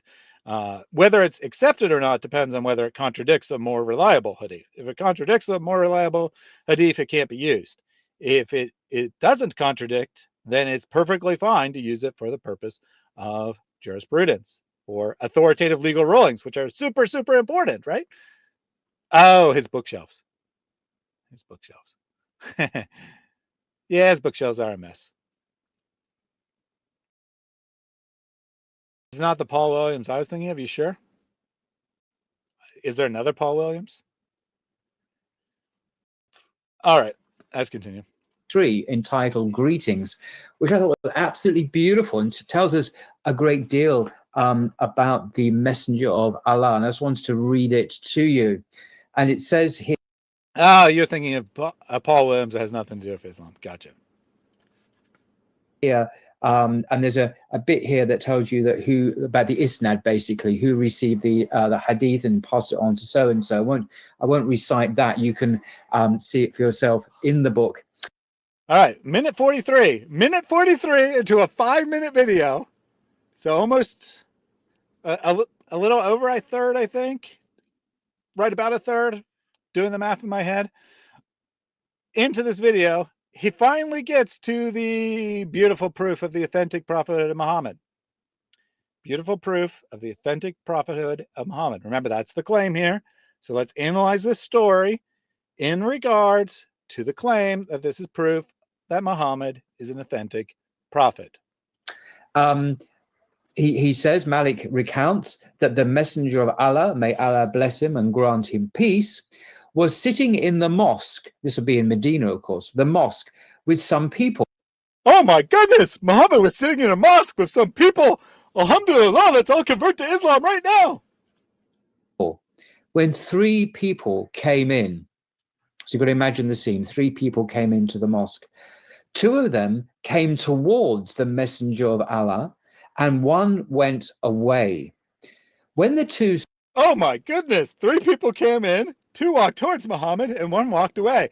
Let me guess, Muhammad's going to address the one who walked away. How would that make him a prophet? I mean, I don't know, right? I'm guessing. I've never seen this video. I have no idea what this hadith says. But if I'm correct on my guess, how in the world would that make him a prophet? But let's see. Let's see. I might be wrong. Stopped at the assembly of the messenger of Allah. They gave the greeting. One of them saw a gap in the circle and sat in it. The other sat down behind the circle. The third turned away and left, exited the mosque, I assume. Okay, so I'm just conveying the story here, right? He spent 45 seconds reading this hadith because he thinks that this is some amazing hadith here. Here's what the hadith says. 3 people came into the mosque. 2 walked towards Muhammad, 1 walked away. They noticed there was a circle of Muslims praying or whatever. 1 of them sat down because he found a spot. 1 quite couldn't find a spot, but stayed anyway. And the third left. Okay. I have no idea what in the name of common sense, as David would say, where this argument is going. Books are distracting me from listening to whatever he's saying. This is the proof. This is the proof that Allah doesn't want you to hear.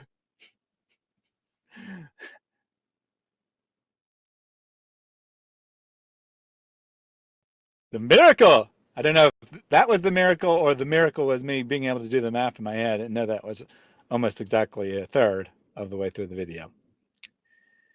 Must be the mole on his back. I don't think so. I don't think the mole is going to come into this, although that is one of the main proofs cited in the Islamic sources of Muhammad. Proving the beautiful character of our beloved Prophet Muhammad. The mole proves the beautiful character, or maybe the story about someone walking out of the mosque. And again, I think Muhammad's going to chase after the one guy, but like literally that could be said about millions of people.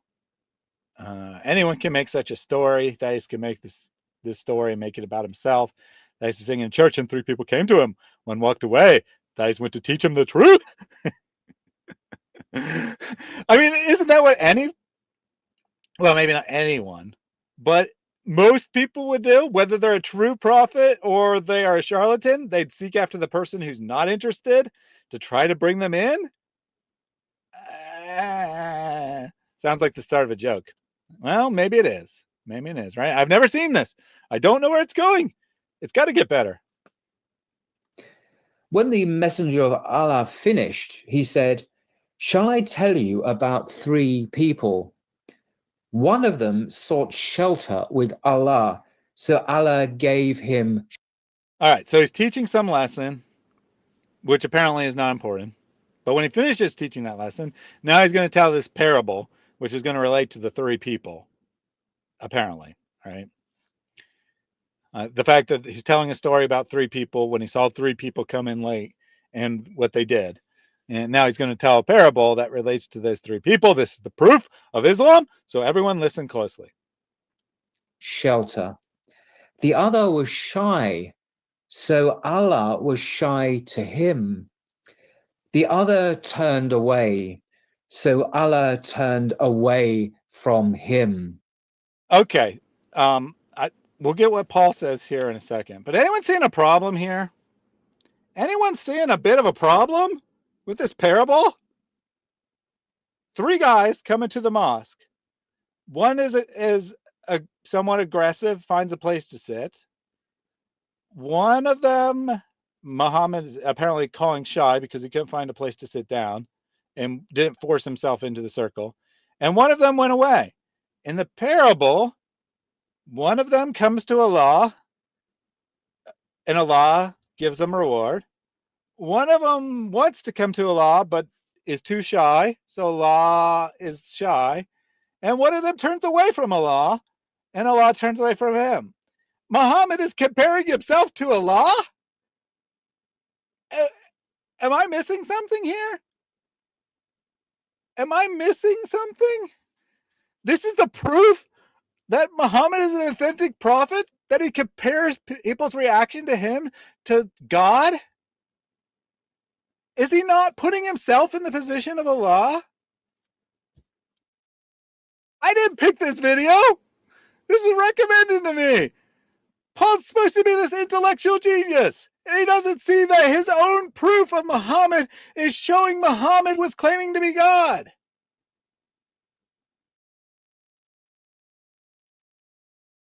He may well change his name to Muhammallah. Muhammallah. It sends shivers up my spine. Muhammallah. The problem is in your own mind, you Islamophobe. You're just giving your own false interpretation. He didn't say that. Well, I'm sure that's not what Paul's going to say. But I don't see how this could be an analogy of his situation unless he's comparing himself to God. Let's see. Did Wad say something stupid, Mary? Or are you just telling him about Paul? Oh, nope. Wad claims that it's fake news that Paul Williams is gay. And that's not fake news, Wad. That's something from his own mouth. Now, he would say that he is not practicing, that he's not committing zina with men, but he is sexually attracted to men. That is his own words, not mine. And he left Islam, among other reasons, because he was in a serious relationship with a guy and put more value in that. And then that relationship ended, and then he came back to Islam. Again, I didn't want to bring all this up because I don't want this about being discrediting the argument because of who Paul Williams is. But don't lie, right? Don't lie, Wad. Yeah, and it was in a relationship with a Muslim man.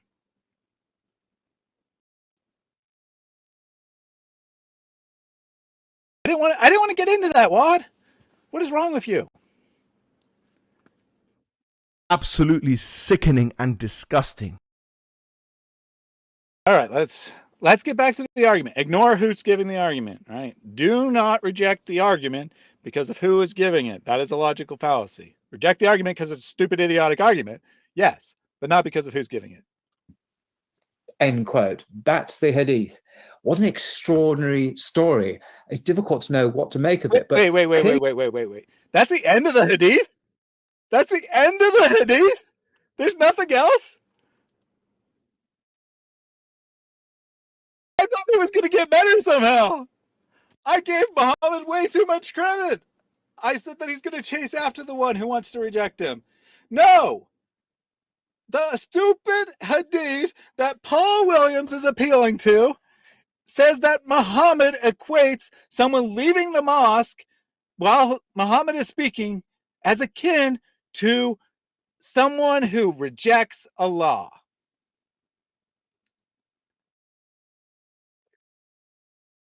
Wad, you're the one who said fake news.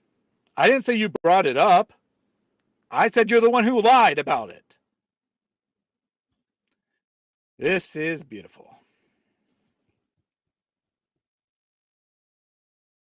Gay Muslim, what's wrong with that? He's just following the example of his prophet. Indeed. You know, Islam has a long, despite what you hear today, right? Despite what you hear about the amazing intolerance of Islam, which I was going to call up Alida saying that, but I went to the wrong place on my little soundboard. I have too many things. I can't remember where things are. But anyway, right? Despite the fact that modern Islam brags about its hatred of gays, Islam has a long history of embracing homosexuality. It was very open to these types of relations, as long as it's men, right? As long as it's men with men, it's very open to that type of relationship, because don't think of it in terms of modern identity where, you know, you are a homosexual, but rather think of it in terms of how these Muslims were, that to prevent themselves from committing zina with women, they're having sex with men. This is the history of Islam. And there are indications in the Islamic text that Muhammad swung both ways as well. Let's get Ali Dawah up here. People are coming to Islam because of its intolerance. Look at this diabolical story. Look at this. Getting back to it, right? Getting back to it. Look at this diabolical story. 3 guys come into the mosque. Two of them walk towards Muhammad. One of them finds a place to sit down. One of them doesn't. The third, he's not that interested, walks away, maybe tries to chat with people for a little bit, and then leaves the mosque. Muhammad's teaching some important, some beautiful theology about killing non-believers or whatever. And he sees what happened, and he's a bit offended. He's a bit offended about this. So he says, let me tell you another story, guys. You know that stuff I was just teaching you? Well, let me tell you something else. One time there was 3 people who came to Allah. One of them eagerly sought off what Allah was saying. And you know what Allah did? He rewarded him. Another one, half-ass, came to Allah. And I was like, yeah, I wanted to hear what you had to say, Allah, but I'm too shy to force myself into the circle, so I'm just going to kind of like stand in the background and kind of half hear you. And you know what Allah did? He kind of half heard that guy. He was shy towards him, just like that guy was shy towards Allah. You know that third guy? You know the one who didn't listen to what Allah was saying? Allah rejected him hard. End of story, guys. End of story. You draw your own conclusions. Now, we got Paul Williams here, appealing to this hadith, which I'm sure most Muslims would consider an inauthentic hadith, or at least a weak hadith. And he's saying, this is the proof of Muhammad. He compared himself to Allah. I don't know what to make of it, but it's just so beautiful, guys. So beautiful. All right, let's see what he says. But that was his first thing. That was the first thing he said, right? I'll back it up a couple seconds. But he said, I don't know what to make of this. Ordinary story. It's difficult to know what to make of it, but clearly something very deep. There's a great spiritual lesson here that the prophet who just saw 3. There's a great spiritual lesson here.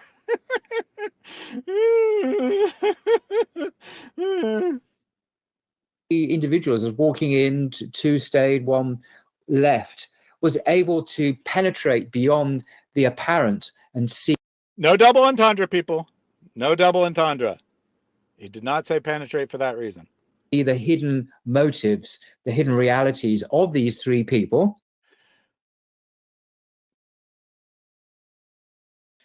guys. So this is why it's a proof that Muhammad's a real prophet. Supposedly. Supposedly. The proof is that Muhammad saw their true motives. How do you draw that conclusion? Right? He saw that one guy came and sat down, and he liked that guy. He saw another guy tried to come and sit down and didn't manage to do so, and he was kind of indifferent to that guy. And the third guy walked away and thus rejected Muhammad. But his true motive was that he was rejecting Allah. How is this anything remotely miraculous? It's a straightforward description of their actions. And this is the miraculous proof. This is what Paul Williams, our supposed intellectual, can come up with. An idiotic hadith that would be like the last thing in the world a Muslim should appeal to because Muhammad's comparing himself to Allah. Powerful dawah. Powerful dawah. And also the response of Allah himself to these people. So one of them came in and then left. So the hadith says, so Allah turned away from him. Another was shy. Someone rejects Muhammad, that means Allah rejects him. So Allah was shy to him. Someone is shy towards the teaching of Muhammad. Doesn't really seem very shy. It just seems like he was polite and didn't want to force his way into a circle. But regardless, right? Regardless of that, Allah is shy towards him because he was shy towards Muhammad. And the other, of course, came right in and sat in the circle, in the gathering itself. And so Allah gave him shelter. It's extraordinary. I'm not laughing at Paul this time. I'm laughing at the stupid auto caption there. Gave him Shelton's extraordinary insight.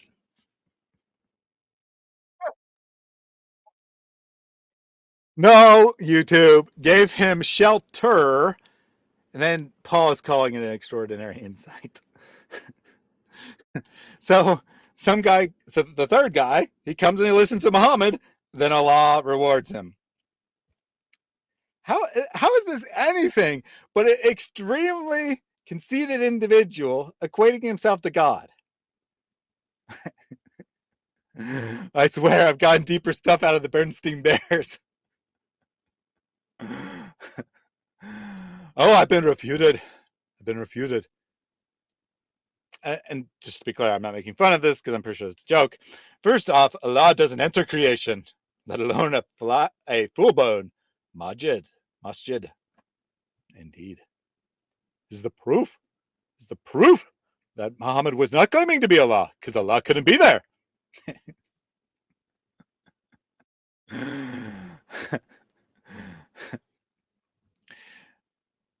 Yeah, and Daughter of Christ points out, even the moral of this story is pretty pathetic, right? Allah matches the person's energy. If you talk to him, he'll talk to you. If you turn away from him, he'll turn away from you. Right? This is the all-powerful creator of the universe who supposedly deeply loves us and such. And someone was too shy to force themselves into the circle. He says, forget you. I don't really care about you either.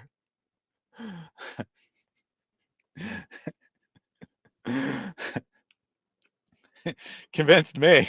What did it convince you of, though? This is Islam.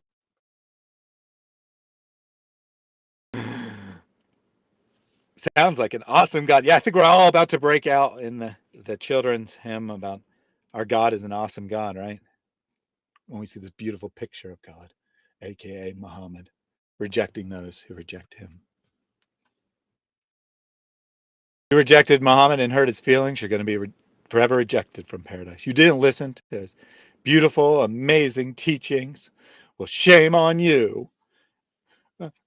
Allah's not going to reward you. He's going to punish you because you hurt my feelings. I mean his feelings, his feelings. I'm not talking about myself at all. End of Hadith. I'm not upside down, I'm in Islamic mode. Islamic mode. Insight into the heart, the human heart that the Prophet had, and the heart's relationship with God, and how our behavior affects our relationship with God. Again, how is this anything but a straightforward description of their actions, with Muhammad putting Allah in Muhammad's place? There's nothing extraordinary about this. Even if Muhammad's correct about their motives, and I think that's very questionable whether he's correct about their motives, right? Maybe the guy who left just wasn't all that interested in the particular teaching that day. That doesn't mean he's rejecting Allah necessarily. Likewise, just because someone shoved themselves into the circle doesn't mean they're eagerly seeking after Allah. Maybe he was just trying to get Muhammad's favor so he'd get more of the war booty next day. It doesn't follow. It freaking doesn't follow. But even if he's correct, it's not some extraordinary insight. It's just taking their actions and pretending that matches what's in their heart. Good or not so good. And I thought that's a very beautiful snapshot of what imagine spending time in the presence of the Messenger of Allah, peace be upon him. It also reminds me of some stories, even in the Christian Gospels we have now, where Jesus, upon him. Oh, now let's skip there, right? Let's see Paul. Let's see if he can be honest, right? Because Jesus actually does have extraordinary insight into the hearts of men. And it's not by straightforward description of their action and attributing that to their hearts. Like he reveals things that are actually hidden. He actually demonstrates that he has insight that is not of this world. You can say whatever, you could, if you want to reject it and say it's a made up story, whatever, but the story says that Jesus has actual insight. This is the best that Paul can come up with in comparison to the actual insight of Jesus, is that in some da'if hadith, probably, I don't know its grade, but probably some da'if hadith, Muhammad told a story about Allah because his feelings were hurt when someone didn't listen to his khutbah. Okay. Let's see if Paul can be honest, though. Let's see if he actually tells the truth about Jesus. Peace had incredible insight into the hearts of men, and often says that in the Gospels. And I can quite believe that that is authentic and true, even though much else in the Gospels may or may not be reliable. That's a different subject, of course. Oh, you just had to get that dig in there, didn't you? You had to get that dig in there. Let's see if you actually give an example, or if you just claim that the Gospel says this. Because if you actually give an example, it's going to be really counterproductive, because it's going to show a vast difference between Muhammad and Jesus. Let's see if he actually gives an example, or he just says that there's examples. So just an extraordinary human being. He's not like the rest of us, certainly not like me, with this penetrating spiritual insight. Looks like he's not going to give an example of Jesus. Looks like he's not going to give an example of Jesus. I wonder why. I mean, Jesus, for example, this is only one example, but the first one that pops into my head, talking to the woman at the well, gives insight that she has been married multiple times, and that the man she is currently living with, presumably sleeping around with, is not her husband. That's some actual insight, right? She didn't say anything to indicate that in the conversation. Muhammad's amazing insight is that he claims someone who won't listen to him has rejected Allah. That's his amazing insight. Is to say, you didn't listen to me, you're rejecting Allah. Stop saying penetrating. Well, maybe he has other things in his mind. Sorry, I shouldn't have said that. Into the condition of our hearts and how they and how God responds to us. I just wanted to share that seemingly little hadith, and I thought it was just a window into the authenticity of the Prophet himself. And these little details, these indicate. Oh my gosh. Oh my goodness gracious. I mean, what can you say? This is the little details that prove Muhammad was authentic. It's a very beautiful story. Someone rejects Muhammad, and Muhammad says that Allah has rejected that guy. It's just like Jesus, but I'm not going to share any examples of Jesus because then you'd see how much amazingly superior Jesus is to Muhammad. But I want you to believe in Muhammad, not Jesus. So I'm not going to actually give you any example of Jesus. I'm just going to say that Jesus also had insight because all the prophets have insight. Therefore, Muhammad is also a prophet because Jesus had penetrating insight into the hearts and minds of people. Therefore, when Muhammad makes a claim, right? Makes a claim about a guy. Wad says it's not a weak hadith. This hadith is in al-Bukhari. Well, no. I mean, there might be the same story, right? There might be the same story in Bukhari. I don't have all 6,000 hadith memorized, but that's not who Paul is appealing to. That's not the version of the hadith he's appealing to. He's appealing to a weak version found in Malik who doesn't have proper hadith chains. Maybe it occurs elsewhere. Maybe it is Sahih somewhere. That's irrelevant.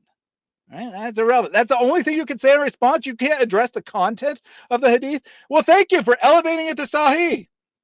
All right, thank you for elevating to Sahih. Muhammad says that he's Allah in a Sahih narration. Thank you very much, Wad. Welcome, El. Good to see you. Long time no see, as you say. Husband pops in every once in a while, but it has been a while since I saw you. Glad you're here. To sum up, right, we got a few more seconds. I'll play it out here in a second. But to sum up this beautiful proof of the authentic prophethood of Muhammad from Paul Williams, he spends a third of the video saying you should believe Malik because Malik's awesome. Then he reads the hadith, which is another sixth of the video or something. And then he says, this is a strange hadith. I don't know what to make of it. But it's proof that Muhammad had genuine insight into people's minds because he says the person who rejected him also rejected Allah. And obviously he's not claiming he himself is Allah. So therefore he must actually know what's in this guy's heart. He couldn't have possibly just insulted the guy because he didn't like that the guy left him. Hey, when did I dish you, Nicodemus? You just got here. You just got here. I said from the start of this program that this was inspired by you. I gave you full credit throughout.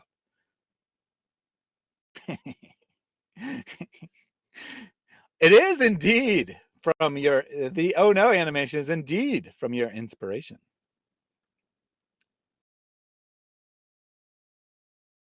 Guy left him. I see. Are you implying that this is self-reflective of Paul? And that he could have had that same, and then when he was left by a guy, he was not having the same kind of insight as to what was in that guy's heart? And that's why Muhammad's so miraculous? I don't know. Let's finish off Paul. Persuaded me once upon a time, and still do, that Muhammad is a prophet, an authentic. I like how he has to correct himself. Once upon a time, I used to believe in this crap. And I still do. I still do, guys. I still believe in it. Prophet of God. Because here is a man clearly endued with extraordinary powers by the grace of God to understand the unseen and the human heart, alhamdulillah. Anyway, just wanted to share that with you. All right. Nothing, right? Nothing. The beautiful proof that Muhammad is a prophet. Number one video recommended by YouTube is that Muhammad tells a parable equating rejection of him to rejection of Allah. And that means that Muhammad had beautiful insight to people's hearts, which is just like Jesus, except that he doesn't give any example of Jesus, because then you'd see that Jesus has actual insight and not this silly garbage. So thank you, Wad. Again, thank you. Thank you, Wad, for saying this is a Sahih Hadith. Why don't you address the content of the Hadith that shows that your prophet equates himself with God? And then you can go and tell Paul that he's an idiot for quoting it from Malik when he could have just quoted it from Bukhari. And he wouldn't have had to spend a third of his video justifying why he's quoting a Hadith collection that or probably actually a Sharia manual, but a hadith in the Sharia manual that Muslims wouldn't normally appeal to. Address the content. That's like how the ATF rejected David Koresh. Jason says, man, been a while since I caught a stream. I don't know, Jason. It might still be a while because probably about to wrap up here. Went through 2 videos. One on Mary's suggestion. One on the suggestion of YouTube. We have multiple Muslims in the chat throughout. We have at least 2 Muslims in the chat right now. They were told to give me a video title they wanted me to watch. They have not done so. Instead, they just keep talking about how they find peace in Islam when it cuts people's heads off. And I'm not just saying that because that's actually what Mahmoud says when he follows up comments like this. Great, you find peace in Islam. You know what serial killers find peace in? Chopping people up. Does that make it a good thing to do? No. So why is this your argument for Islam? You like violence. You're a sick, depraved, disgusting individual. You like the sick, depraved teachings of Islam, and they make you feel peaceful because they allow you to embrace your depravity. As a former smoker, I found peace in smoking cigarettes. Indeed, a lot of people find peace in smoking. People find peace in all kinds of things. I bet you there's not one thing. I bet you there's not one thing on the planet that there isn't someone who finds peace in it, no matter how sick and depraved it is. And people who like, my heart finds peace and solace in Islam, who for some reason is not using his Mahmoud name today, but we all know it's Mahmoud, find peace in sick and depraved teachings because it allows them to embrace their depravity. Okay, big whoop-de-doo. And then we got Wad here, who can't seem to comprehend the most basic of statements. You're a Muslim now after watching this video. Yeah, I'm a Muslim, Wad. I embrace that Muhammad is Allah. That's what the Hadith teaches. And since you said it's Sahih, since you said it's authentic, you said this is what Islam teaches, I guess that makes me believe in Islam. That's what they call dawah.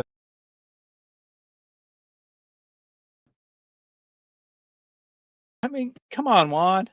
Come on, Wad. What part of that would make you think I would want to embrace Islam? What part of anything I said makes you think I want to embrace Islam? Because I agreed that maybe the narration is Sahih according to the standards of Islam, while criticizing the content of the story that's making it worse because it's Sahih? Are you a freaking moron? Or are you just so intoxicated with Islam that you're incapable of thinking? Let me know which one. I would really like to know. Because right now, we can't take you seriously. Can't take you seriously in the slightest. All right, guys, 2.5. Well, actually, I abrogated the start time and replaced it with one equal to or better than it. So 2 hours and 10 minutes into this. Wad, you got a video I should watch? I know you're listening. Mahmoud, you got a video I should watch? I know you're listening. Give me a video. Give me a video that shows the beauty of Islam. Unless there aren't any. I'm not even asking you to defend it. All I'm asking you to do is give me the title of a video. How is that? How difficult is that? Right? Surely you believe that there's some amazing video out there. Some amazing video that teaches the beautiful inside of Islam. Or maybe all of Islam is just like Mufti Meg. Don't go too far. Look inside yourself. Take a look at your organs. That says things that make no sense whatsoever. And this is the beauty of Islam. But remember, Muslims are definitely. So it doesn't mean we are the bottom of the log. We are actually at the top of it. And definitely not at the bottom of the log. Except for maybe Paul, since he likes to be on the bottom. Oh, wait, sorry. I didn't say that. Sorry, I didn't say that. I have no idea his preferred sexual position. Sorry. All right, Wad. Wad, you got an opinion? You got a video? You got a video I should watch? Maybe it's the new cyber Islam with ChatGPT as the new Allah.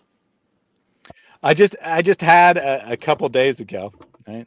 Well, actually, maybe it was no, it was yesterday, I think, or it spanned the last 2 days. Anyway, I just had a Muslim telling me that they proved that Islam is the true religion, is that ChatGPT says so. And I said, I can make ChatGPT say whatever I want it to say. Why are you believing his stupid propaganda? And he's like, no, ChatGPT always tells the truth. This is the case. And I said, okay, fine. If I can make ChatGPT say that Muhammad was a false prophet, will you leave Islam? No, I would never do that. I would destroy my computer for lying to me. But indeed, ChatGPT is the new argument, I guess, that these geniuses want to appeal to. Because, you know, when you have a program that generates text according to what you tell it to generate, and thus can say whatever you tell it to say, that's totally proof that Islam is the truth. I was kidding with, I know you're not there yet. Wad, give me some reason to believe in Islam. Respond to the arguments I presented. I don't care about your opinion of me or your jokes that are incredibly stupid. There you go. Is AI replacing God? Well, I mean, Allah's not God, so. I mean, can ChatGPT replace Allah? I mean, probably. After all, Allah's not very important in Islam anyway. Muhammad, Enoch could never replace Muhammad. Muslims love Muhammad more than they love their own parents. But Allah, sure, he can be replaced. Midnight City, I think I may have found a good video for you to react to, and I think Mahmoud will love it because the guy used the exact same phrase, peace, reason, as Mahmoud. Put the title in the chat, Midnight City, and I'll make a judgment on whether I'll respond to it now or next time, right? Respond now or next time, because we can do this again, right? Good response today. A lot of you turned up for this. A lot of you, I guess, appreciated this idea. So we can do it again. We can give Muslims lots of advance notice to bring their best videos. Is feeling peace at the Masjid a proof that Islam is true? Is the answer no or yes? Like, I don't know if this is a Muslim video or this is a anti-Islamic video. Let's at least find out.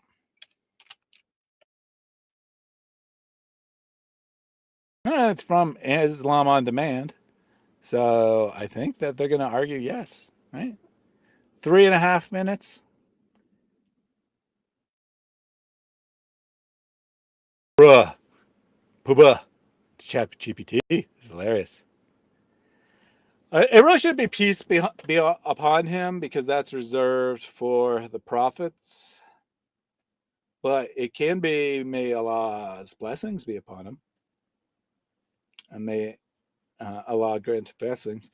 Because you're allowed to say that about any good Muslim. All right. Let's do it. Let's watch is feeling at peace at the Masjid a proof that Islam is the truth? Because this is the argument, sort of, that Big Mahmoud likes to advance. So even though he was too stupid to come up with a video, one of the Christians in the chat helped him out. Very generous of you. Let's take a look at this video that would no doubt be endorsed by Mahmoud. I've heard many Muslims, especially converts, say this. When I enter the masjid, I feel peace. Two things here. The Christian. Interesting. He might actually be saying no, because he said two things here. And then I caught the word Christian there. So he might actually be saying no. He might actually be honest and say this is garbage. We'll see. We'll see. But I'm glad you're appreciating this. I'm glad you like this content. I mean, I'm being a bit silly today. But I mean, what can you do in response to Dawah other than being silly? I mean, I don't know.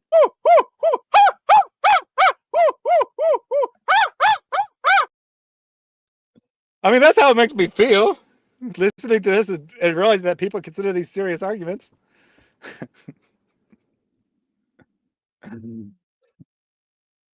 It's a metaphorical mole, not a real mole. The power of the mole. Should do a video on that. Like, so some of you heard me say this before, but like before I ever founded a channel, my first idea of what to do as a channel to reach out to Muslims was to create a parody channel where I pretended, and no one would know who I was, right? So they couldn't know that I was parody. Create a channel where I said the most ridiculous, stupid things and claimed their arguments for Islam. So a good example of this would be like going on and on about the miraculous mole of Muhammad. I decided not to do this because I was pretty sure no one could tell the difference. Like, no one would be able to tell I wasn't a Muslim because their arguments are really that bad. I laughed so hard I started violently vomiting and got badly injured, and now I have to go to bed. Well, don't sue me. Don't sue me. Please don't sue me. I'm very sorry I injured you. Before you go to bed, though, make sure you've secured the female right at the beginning. Before you go to bed, make sure you've secured the female.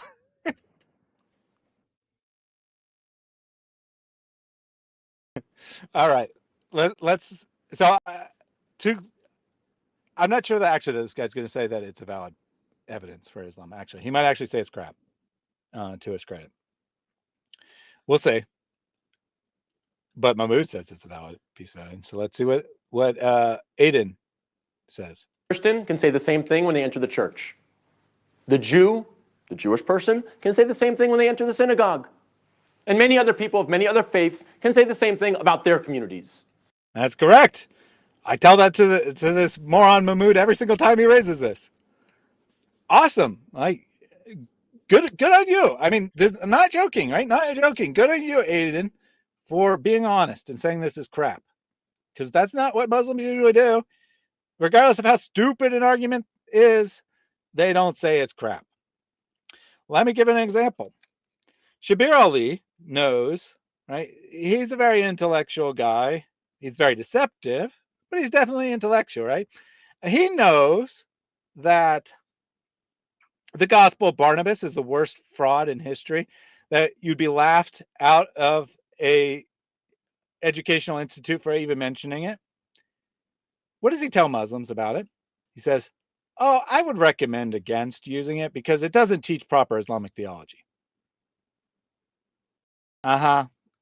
Sure. So I'm surprised at Aiden, and good on him for not doing this, that he didn't find a way to weasel out of it and be like, well, you know, I'm glad it is valid that you feel peace, but I wouldn't use it as an argument because sometimes those depraved Christians feel peace or something like that. So again, we're not distinguishing Islam if we make that argument. Hey, not distinguishing Islam if you make that argument. You mean like every single thing Cat Stevens said had nothing to do with Islam? It was just a generic proof for some kind of theism, not even monotheism? Yep.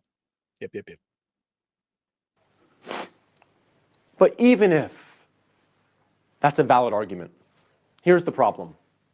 Is that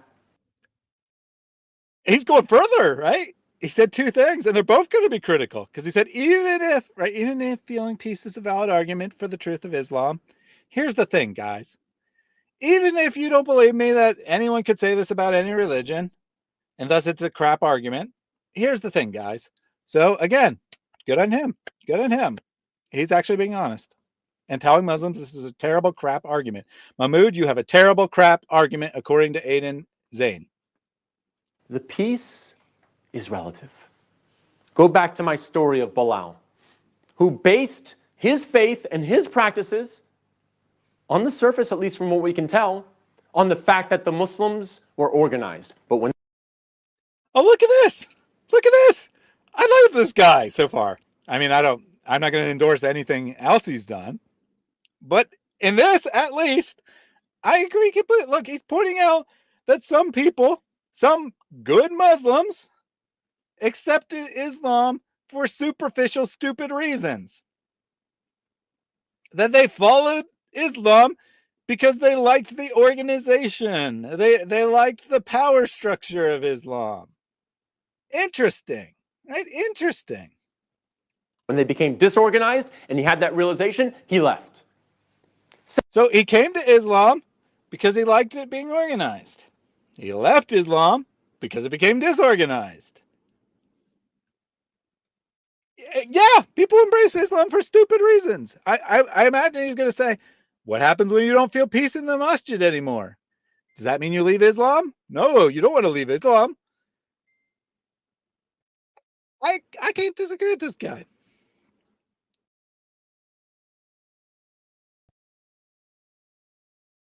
Is this video audio only? Yeah, I think it's an audio from a lecture, and they put some background image to it.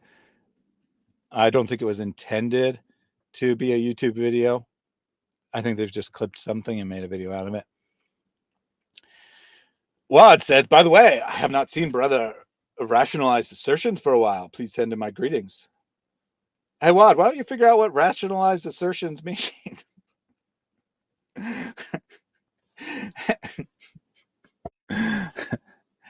All right, let's continue. Same thing when Muslims, especially new converts or new reverts, as some people like to say, when they enter the masjid, they feel at peace.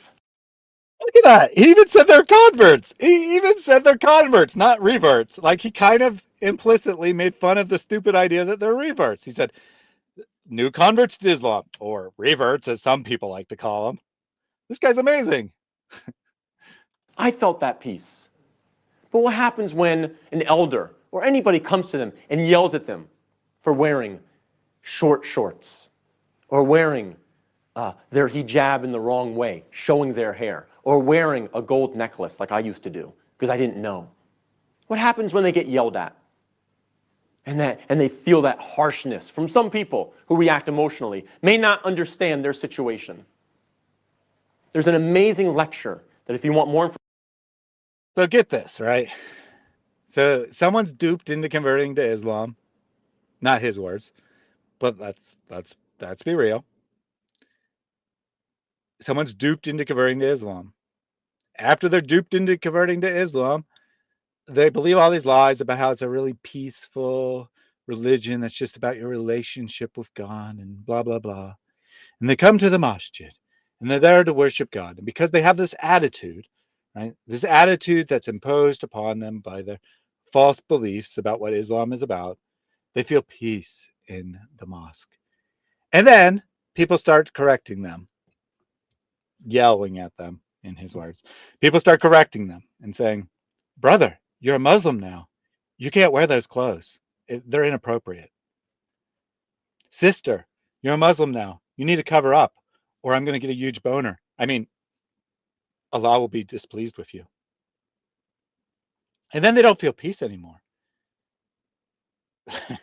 because they are being told that Islam is a system of rules to follow. And it's not about having an intimate relationship with your creator after all. So they don't feel peace anymore. And what he's going to say, I'm pretty sure, this is my amazing insight into how people's hearts and minds work here, according to Paul Williams. But what he's going to say is that if the reason for believing in Islam was the peace, and that peace is gone, they no longer have any reason to believe in Islam. I typed in the name Aiden Zane and a drag queen popped up. I'm sure that's not this guy. I'm sure that's some other Aiden Zane.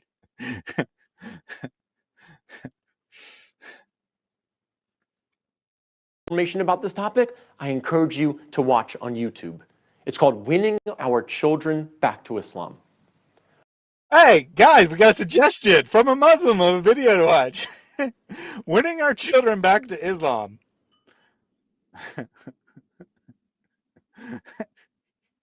Winning our children back to Islam. Someone remind me of that next time we do one of these streams. It might be a long lecture. I mean, it might not be something we could watch, and it's probably not an argument for the truth of Islam. But try to remind me to look that up. Where in the world is a time-traveling uterus? On your screen. It is on your screen now. All right, let's continue. By a convert named Jeffrey Lang. Jeffrey L. Ah, even tells you how to spell his name, so we can definitely find the correct video. He really wants us to look up this video. A-N-G. You have to watch this lecture because he talks about so many converts who are so excited with their newfound faith, but they come to the masjid and they find the Muslims being the most rude, being the most harsh. Oh, man, I love this guy. What I don't know. This guy must be some sort of reformer, liberal, modern Muslim who isn't really following the religion. But listen what he just said, right? Listen to what he just said. People hear the dawah. People hear how amazing Islam is from the dawah guys who lie their asses off. And then they come to the mosque. And what do they discover? Do they discover a bunch of peace-loving people? Do they discover how awesome the religion of Islam makes people, know them by their fruits and all that? No, they discover some really rude people. His words, not mine. Really rude people. When people are duped into converting into Islam and they come to the masjid, they're very excited because they think they found something amazing. And then they come there and they realize these are a bunch of rude, self-righteous clowns, and they leave Islam. Not my words. Not my words. Thank you, Aiden Zane, for the reality of the situation. And indeed, that's why 75% of people who convert to Islam leave within the first year, or maybe it's 2 years, whatever. I forget the stat. 75% leave Islam very quickly because they're duped into thinking it's something it's not. They run out of the masjid and they're like, I don't feel peace anymore. Ah! All of you guys have got your tails between your legs, walking away. From the masjid because you don't believe in Islam anymore.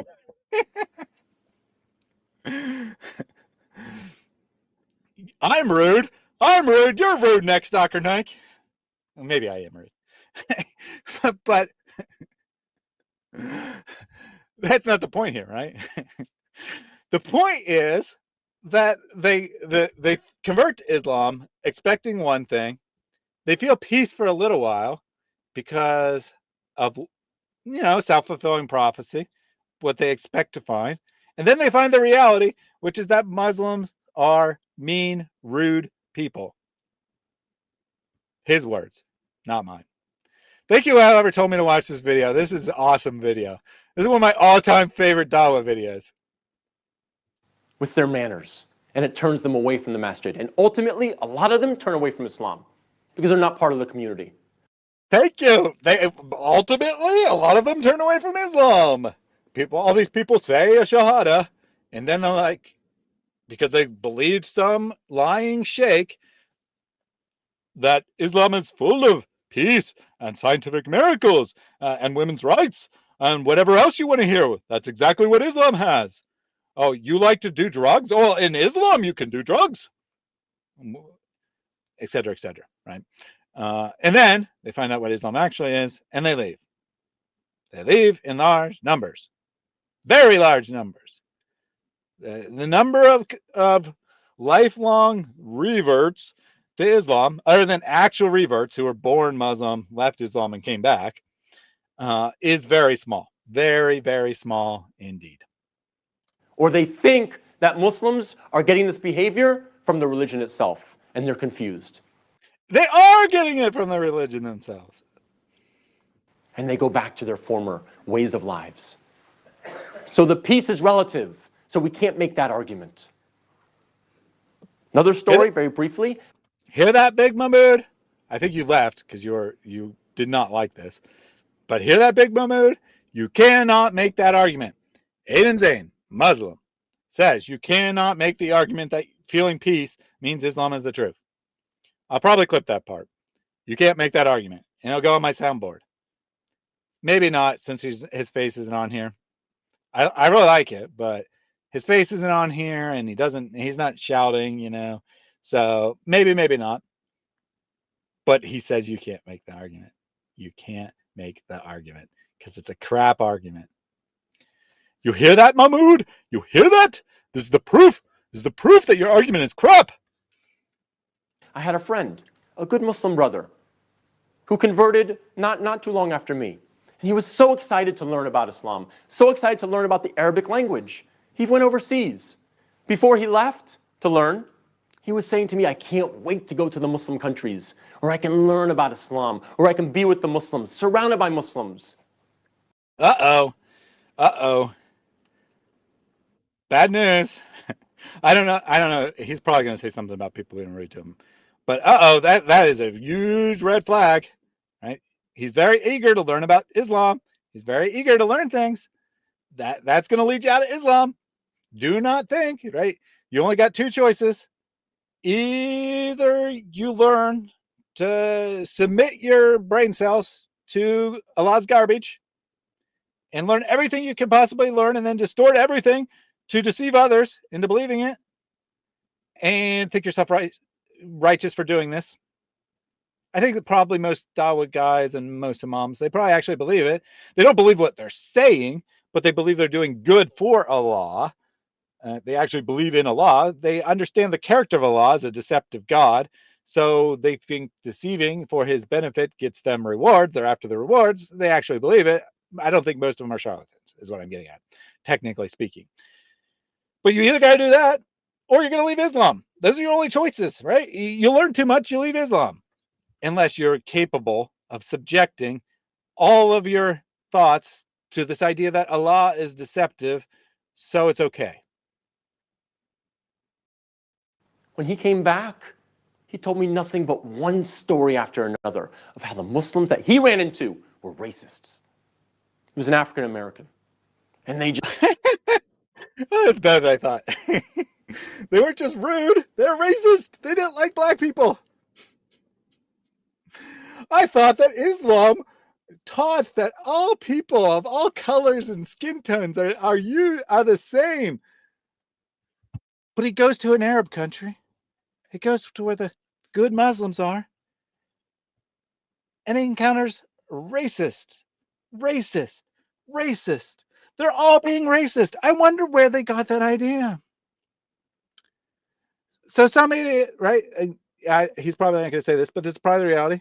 Some idiot told this guy, this black guy, Christianity is the religion of slave masters. Islam believes in the equality of all people. In fact, black people are the best of all people in Islam.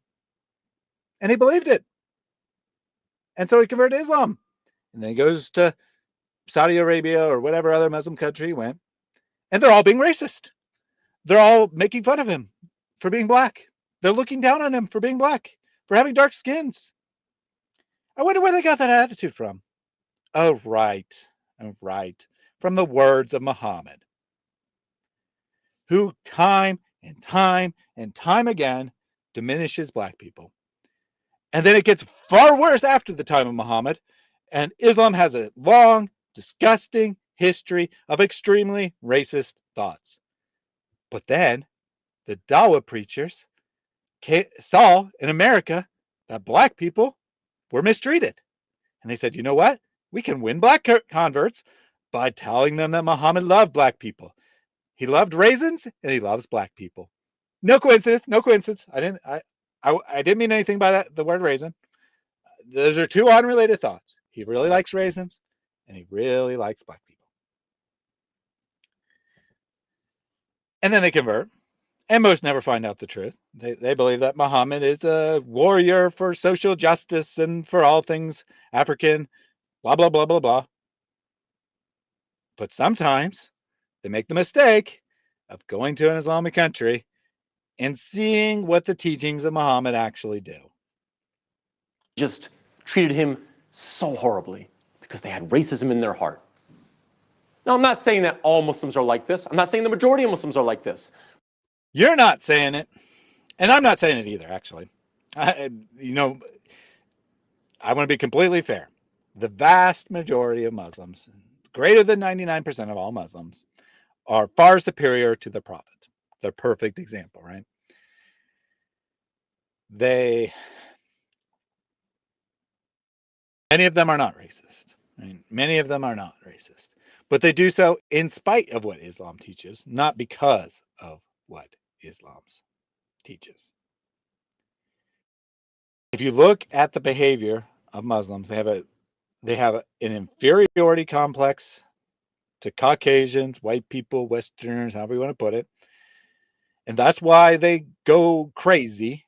They fawn after anyone with light skin who converts to Islam, which is incredibly stupid. But because they look at Western societies and they see they are superior to their Arab societies, they fawn after white people as we need. And actually, it's not actually as stupid as it seems, because it is actually directly related to what Allah promises, and that's that you are the best people. Yeah, it'll be demonstrated in this world, right? But they look at the world and they don't see any evidence of them being the best, right? So they fawn after white people. A white person converts. Well, the best people are converting. Now, I'm not saying white people are the best. Do not misread me. I think that's utter garbage. I think there's no difference between people based on skin color. I'm talking about what Islam teaches and how Muslims feel. And they have an inferiority complex when it comes to white people. But don't worry, right? Because they could easily have a superiority complex when it comes to dark people, people who are darker skinned than themselves, especially sub-Saharan Africans. You know, those horrible Zanj people that we read so much about in the Islamic texts and how they are equivalent to animals. So that makes them feel better about themselves. Now this guy, who happens to be dark skinned, who doesn't technically come from Africa, but his ancestors presumably came from Africa, comes to their presence and they're like, ew, there's a black person here. I wanted to see a white convert, not a black convert. Oh, who wants black converts? I want white converts. So they treat him poorly. And that is that's technically a cultural thing, right? It's technically not an Islamic teaching, but it's directly inspired by Muhammad's own attitude, who's supposedly the best example.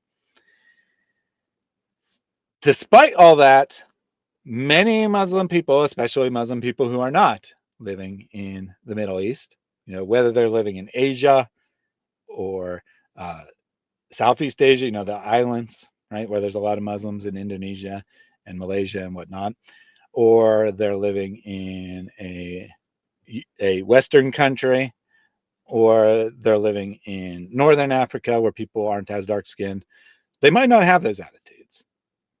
But it's not because of the teachings of Islam, it's because they're better than the teachings of Islam. So he's correct, not all Muslims think this way, but the ones who do are thinking the same way as Muhammad, and therefore are more correctly following the Sunnah of Muhammad. But there are some Muslims like this who have character that is not exactly the right character, who have diseases in their heart. But we can't base our faith and our practice upon that. We can't base it upon the peace that we feel from the Muslims. This might actually be better, right? This might actually be a better clip. Our faith and our practice upon that. Have diseases in their heart. But we can't base our faith and our practice upon that. We can't base it upon the peace that we feel from the Muslims. Because the Muslims are human beings. They will disappoint us. And when they disappoint you, if you're basing your faith and your practice on them, you're going to lose your faith and practice.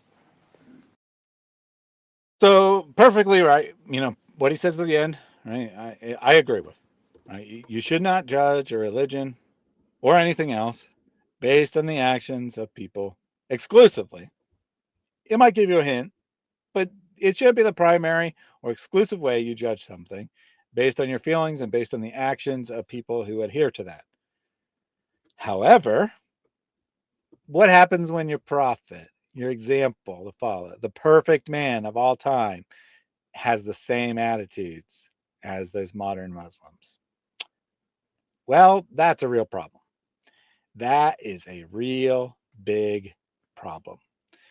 Sadly, Aiden Zane doesn't understand that. He's found a way to justify it, ignore Islamic history, probably thinks that those hadith are not authentic. Like, I mean, based on what he said, I think he's probably pretty liberal. He probably would be willing to reject Sahih hadith. He thinks those aren't authentic, thinks that isn't what Muhammad actually taught.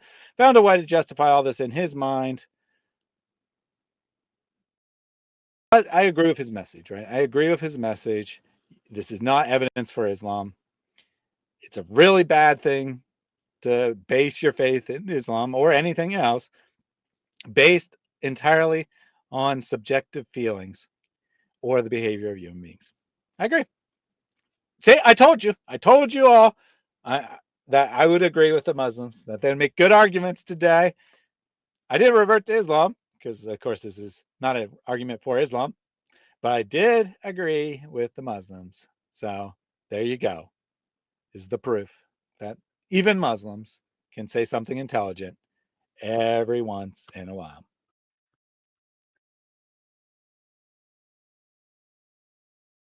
You know what? You did your best. Move on. All right, guys. What do you think? Should we do more of these shows?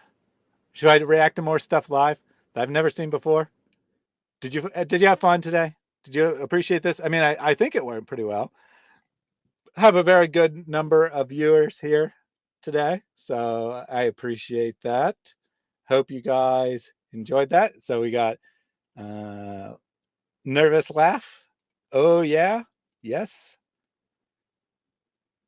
Getting some good feedback, or some affirmative feedback on that. Clapping hands from L. For sure. Yes. Yes, I enjoyed it. Thank you. All right. Crowd has spoken. John doesn't count. He just got it. Crowd has spoken.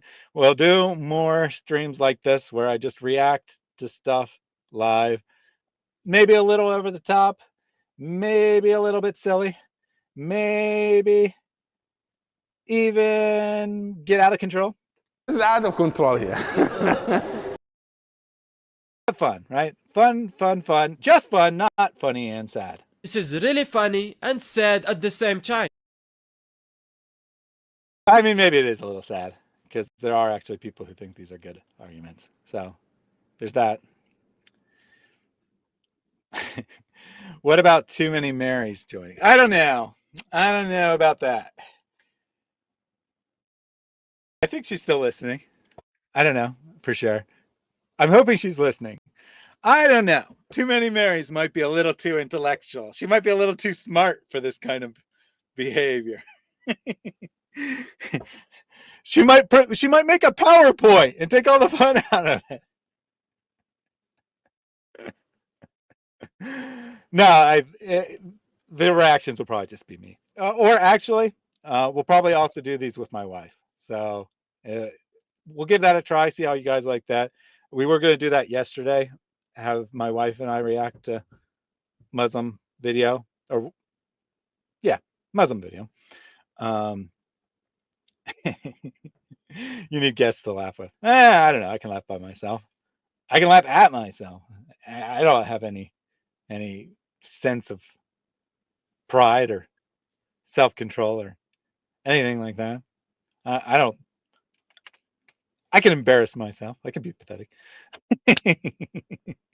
I enjoy it when Too Many Marys goes off script.